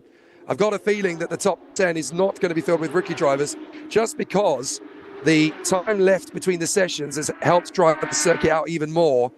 So it wouldn't shock me in the slightest to see none of the rookie drivers make it through to that top 10 shootout. Just by virtue of the fact that the track is going to be considerably drier and therefore more competent for the course, for the drivers out on the course, than it would have been otherwise. So I would suspect that we're going to see quite a lot of badinage now for the top 10 positions from the drivers that are currently out on the kit. I don't think you're going to see much change from the drivers that had previously been out. The top 7 drivers, of course, are already under scrutiny from the drivers in both the Challenge and the Sport categories. In the Porsche Sprint Challenge Brazil, 6 minutes on the clock, and Sada Gleiter has already broken into 5th position with a 1:42.456. Jose Mononito on a 1:43.49 has already gone to 7th place. So I think this is inevitable now that the drivers who are starting to get themselves top spot. Geração Campos, 1:40.732. He's already 1.2 seconds quicker than anybody else in the rookie class. Not a big shock now that the track is drying out. So Geração Campos definitely looking neat and tidy. Fastest of all in Sector 2 and Sector 3. Fastest of all in Sector 1 is now Sada Gleiter, who's definitely going quicker and quicker all the time. Expect the rookies to plummet from the top 10 as the drivers come through for decent laps. Lucas Locatelli and Jose Mononito have already got themselves into the top 10, as too has Matias Roque. So George Christian or George Filio has gone through to put in a decent run.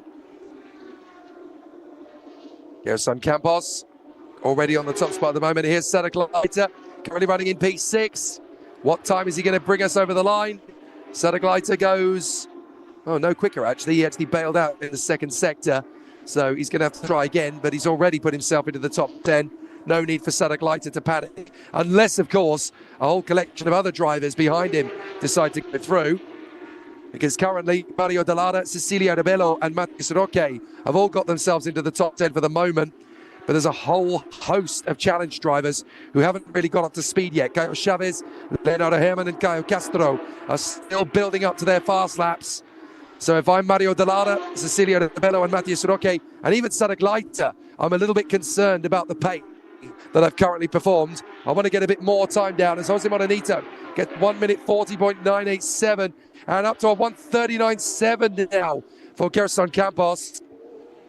There is Mario Dell'Ara battling for the sport category victory in the title race as Matthias Roque goes P4, Leonardo Herman goes P2, up to the second place spot now goes Caio Chavez. So now the bandwagon's rolling, and the 10th place man is Andrei Godzinski ahead of Claudio Schumann and Sadaglaita. So Sadaglaita's really got a push now to get himself back into the top 10, as do Mario Dell'Ara and Cecilia De Bello. They've got to get back into the top 10.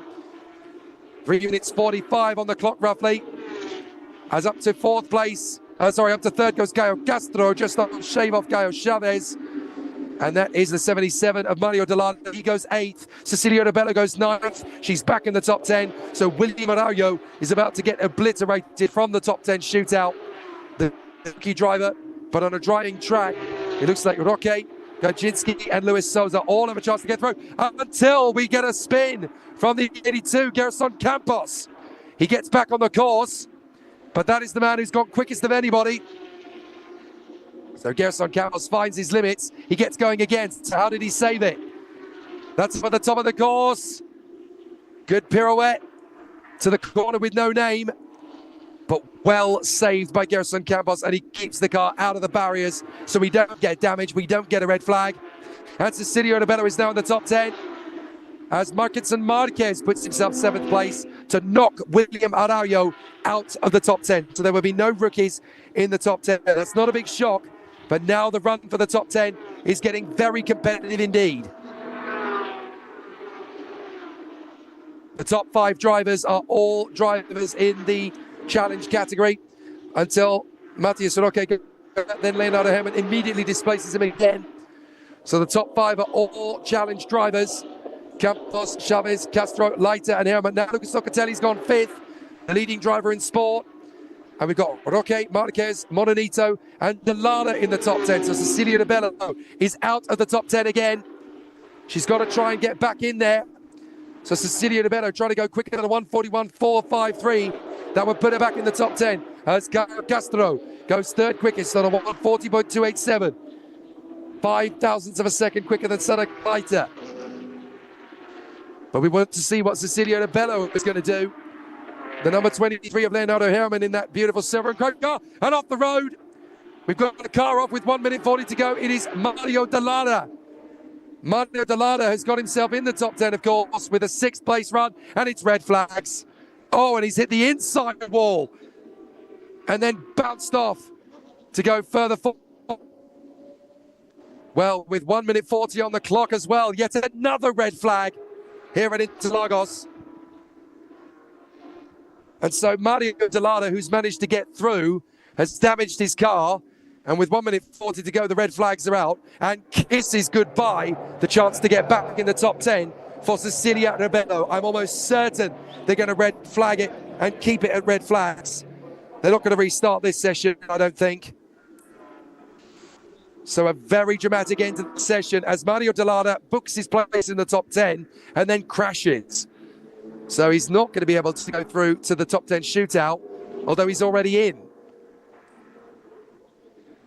Now, if I were a vindictive man, I've known in various championships around the world, not that it happens in Porsche Carrera Cup or Porsche Sprint Challenge Brazil, but if you've gone through to the top 10 shootout and then you cause a crash, you're the reason for the red flag, would get eliminated from the session and the person in 11th would be promoted. That is not the case, of course, in Porsche Carrera Cup or Porsche Sprint Challenge, but I have known it in other championships in the past. Sadly, though, that is not a loophole that can benefit Cecilia De Bello on this occasion. She will start race 1 this afternoon from 11th on the grid. And so a very tough situation then for the contender.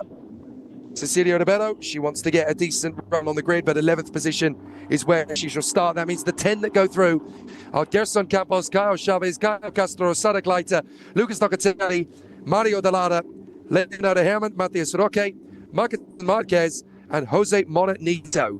Although, of course, Mario Dell'Ara is not going to be setting a lap in the top 10 shootout because his car will be too badly damaged. So Caio Chavez in the beautiful purple and black will be bidding for pole position. So too will this man, Caio Chavez, in the Coiner Poker Stars Porsche. Third position, the Caravella car of the 77, Mario Delata, going into the barriers at turn 1 and picking up damage.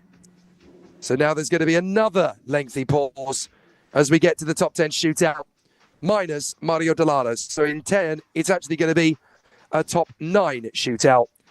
As unfortunately for Mario Delata, he's now going to have to suffer the ignominy of sitting out the session with a battered and bruised machine.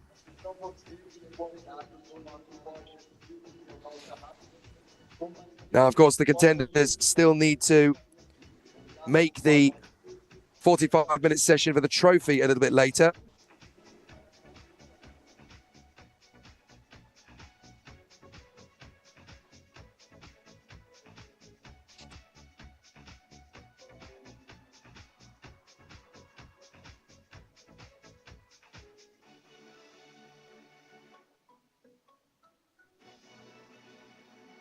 So the competitors have obviously had a very competitive run. We now know our top 10 drivers, but we certainly don't know the order, and we don't know the driver who's going to get to pole position. So that is what is going to be up for grabs when we restart the action after this particular session. We at least now know the top 10. The checkered flag has been declared. They won't restart the session. So now the top 10 shootout will be the next point of call. And as you can see, the mechanics are all hands to the spanners, nuts and bolts to get a new set of tyres on, ready for the top 10 shootout.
So here we go then. The shootout for pole position is underway as the drivers will make their way out onto the circuit. And boy, is it going to be an exciting run to pole position as the final 9 drivers head out onto the course. It should be essentially another run, unfortunately, for 10 positions. But because, of course, we do not have the 10th driver, namely Mario Dallara, it's going to be an interesting one to see how it continues to develop without. No doubt, though, it's still going to be very competitive. The drivers will give us plenty of excitement. And the run to pole position is going to be very close proximity indeed. I think we're going to see another close battle as the drivers venture out onto the course to get them into a race-winning position. Pole position is obviously the first part of that task. But now we'll get to see which driver duly has the opportunity to make it work. So now I think we're going to get to see a truly sensational run for the contenders. Pole position is going to be tough to figure out. And now we'll get to see who is going to be at the sharp end of the dais. We'll see a very exciting charge for pole position now. Leonardo Herrmann, Matías Roque, Gerson Campos, Jose Morenito, Marquez Marquez, Caio Castro, Lucas Locatelli, Caio Chavez, and Sadek Leiter. They are the 9 that go out because, of course, there was damage to Mario Dallara's car. He will not join the fray.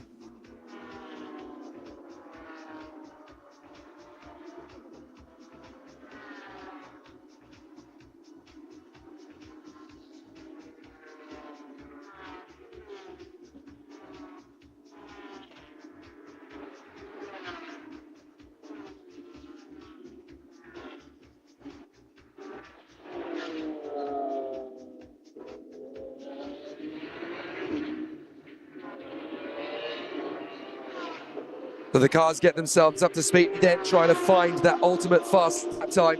It'll be a really exciting challenge for all of our contenders. 7.5 minutes to try and find the pole position lap that will put one driver at the front end of the sprint challenge field. So Leonardo Herrmann has obviously got himself into a good position to try and challenge. He was the first one to leave the pits, try and get himself at the top spot. There's the 22 of Caio Chavez. Expect him to really push the envelope and go for pole position.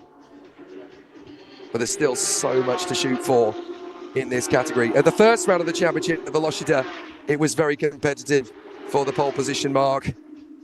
We were always going to have a very close run for pole. Gerson Campos has been the man to beat so far in time qualifying. Leonardo Herrmann got the pole position at round 1 of Velocita. Gerson Campos got it done in round 2. And we saw earlier on, of course, how fired up he was to get the pole position this time, as he was able to get a very quick time on the ball and then spin on his way to try and go even quicker still. So a very exciting run to pole is in the offing.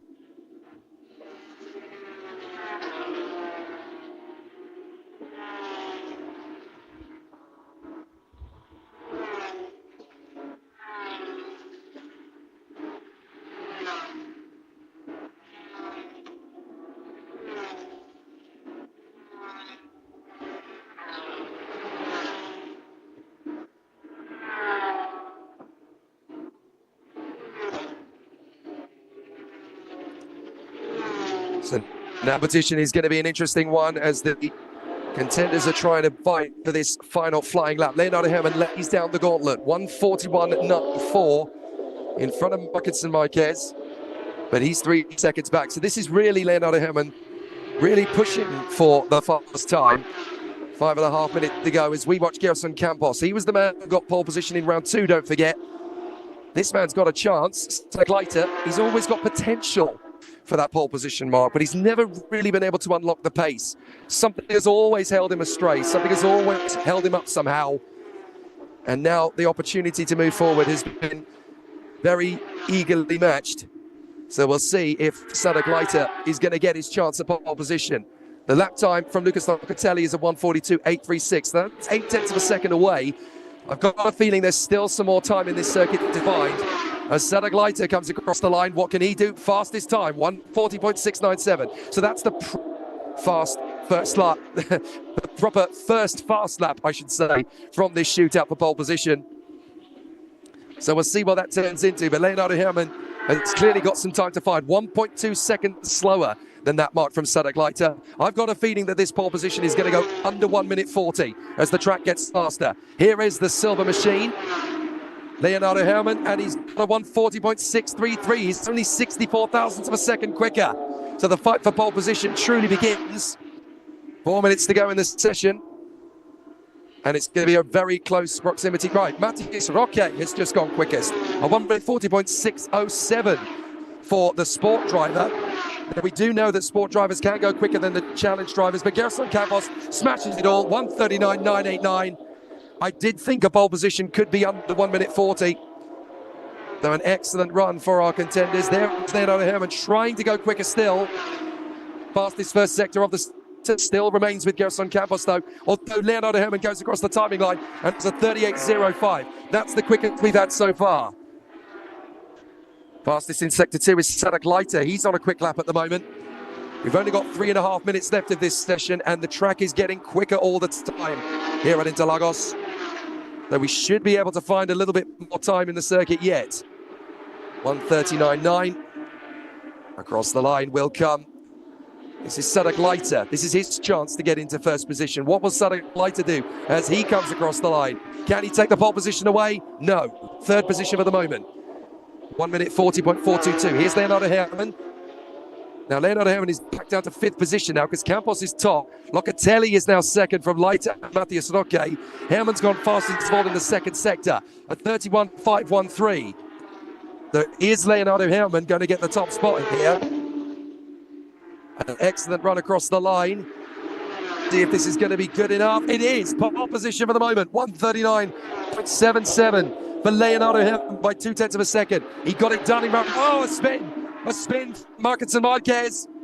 Now, get the car going again, but don't rejoin in the path of anyone else. Just get the car back onto the circuit, and hopefully we won't have too much of a hold-up. Geração Campos comes through. He goes pole. 1:39.590 for Geração Campos. But he had passed the scene of the spin, so that's going to stay legal. Caio Chavez now goes faster than anybody in Sector 1. So Caio Chavez does a 37.696. He's now going to be in contention for pole position. Though Geração Campos was pole position in round 2, Leonardo Herrmann was pole position in round 1, and they have been the previous best two drivers in the last 2 weekends. 2 minutes to go. Sadek Leiter. What's Leiter beginning on this section? Well, he's done a 31.5 for the second split, 37.9 for the third, as Lucas Locatelli now goes pole. 1:39.413. Second is Caio Chavez on a 1:39.466. Here comes Sadek Leiter. Can he go pole position? Across the line, we wait. Is his time good enough? Sadek Leiter, it's not good enough. It's only fifth position for Sadek Leiter, 1:39.825. But Lucas Locatelli looks like he's going to do what Marcus Regadas did in the Porsche Carrera Cup. He'll be a sport driver that goes fastest of all. But Leonardo Herrmann in the silver 23 is going to try and change that. Reasonable in Sector 1. Not too bad in Sector 2. And it's going to be a really exciting run across the line as Lucas Locatelli remains top, but Leonardo Herrmann in his fourth position. So a very interesting run, but a very exciting performance so far. So an interesting run for the contenders. So an interesting run for all of them, still trying to get that fast time on the board. And so the competition is going to be very closely marked. The race battle is in close proximity. So the race is going to be very close for pole position. Only a few seconds left on the board. Caio Chavez across the line. A 1:39.466 is the time he's got on the board. But Caio Chavez, his main rival. Oh, and Leonardo Herrmann spins in the attempt to get into the top spot. So Leonardo Herrmann will not get pole position in this one. But can Sadek Leiter? Sadek Leiter's been competitive enough. No, he's going to bail. Sadek Leiter's not going to go for pole position. Now, what about Caio Chavez? He can't quite get there. Fastest of all in Sector 1, but reasonable in Sector 3, and that's not going to be good enough. So I think Lucas Locatelli might have done this. Leonardo Herrmann gets back on the course, but it's too late. The fast lap has gone. And so Leonardo Herrmann cannot improve. He will start fourth. Big mistake for Leonardo Herrmann. Not a great run from Geração Campos from his point of view. Only third quickest, unless he can find something magic. Jose Morenito trying to race back to the line, but nobody's on a purple split. So Geração Campos will have to settle for third position. He's bailed out of the lap as well. So Lucas Locatelli is going to be the third different pole position in 3 weekends. And yet again, in the 20th anniversary of Porsche Brazil, he is going to be a sport driver that gets the overall pole position. What an amazing stat. It was big enough when Marcos Regadas did it in Carrera Cup, but now Locatelli is going to do it in Sprint Challenge as well. And it looks to me as though nobody's going to go quicker. Chavez went quickest of all in Sector 1, but 2 is comparable, but not much faster. I don't think anyone's going to go quicker. The only man who can is Caio Chavez. Marcos Marquez is already bailing out of it. So Lucas Locatelli is going to bring it into the pits, and so too is Caio Chavez. He tried his best, but he's not going to eclipse him. So Lucas Locatelli becomes the third driver this season to grab a pole position in the Sprint Challenge of Brazil.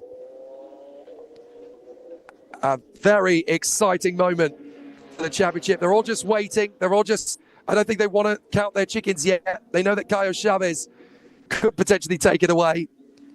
But I think Chavez, Chavez is the car behind him coming down pit lane. So Lucas Locatelli has done something pretty special here. Just as we saw for Marcos Regadas, who got the pole position in Carrera Cup as a sport driver. It's exactly the same for Lucas Locatelli. A sport driver gets position in Sprint Challenge as well. And now, at least for the next couple of hours, the party can begin for Lucas Locatelli. The team are delighted. Locatelli will come out of the car. It's a sport pole, but even sweeter than that, it's an overall pole. What a fantastic result for the team. And Lucas Locatelli is absolutely delighted. He embraces his mechanics. And that's a very special moment. It's a double pole for a sport driver overall in the 20th anniversary weekend at Interlagos. Almost 20 years to the day since the first ever race weekend. That's a special moment. A fantastic conclusion then to this qualifying session in Sprint Challenge. And it's Lucas Locatelli who gets the pole position ahead of Caio Chavez, Geração Campos, Leonardo Herrmann and Gleiter, Caio Castro in P6, Matias Roque, Jose Morenito and Marcos Marquez. It's taken a bit longer than planned, but we now have our pole position sitters. And it's going to be a very interesting race later. Marcos Regadas and Lucas Locatelli defy the odds to put a sport driver in pole position for both races. We are so excited for this afternoon's action. Join us then when we get the 5th race of the season underway here at the Autodromo. Jose Carlos Pache, from Jake Stanson, from our producer Nicholas Ottolu and the whole crew. Thank you very much for being with us. We'll join you for more great action this afternoon when the sport drivers try and upset the apple cart in the 20th anniversary weekend. Bye for now.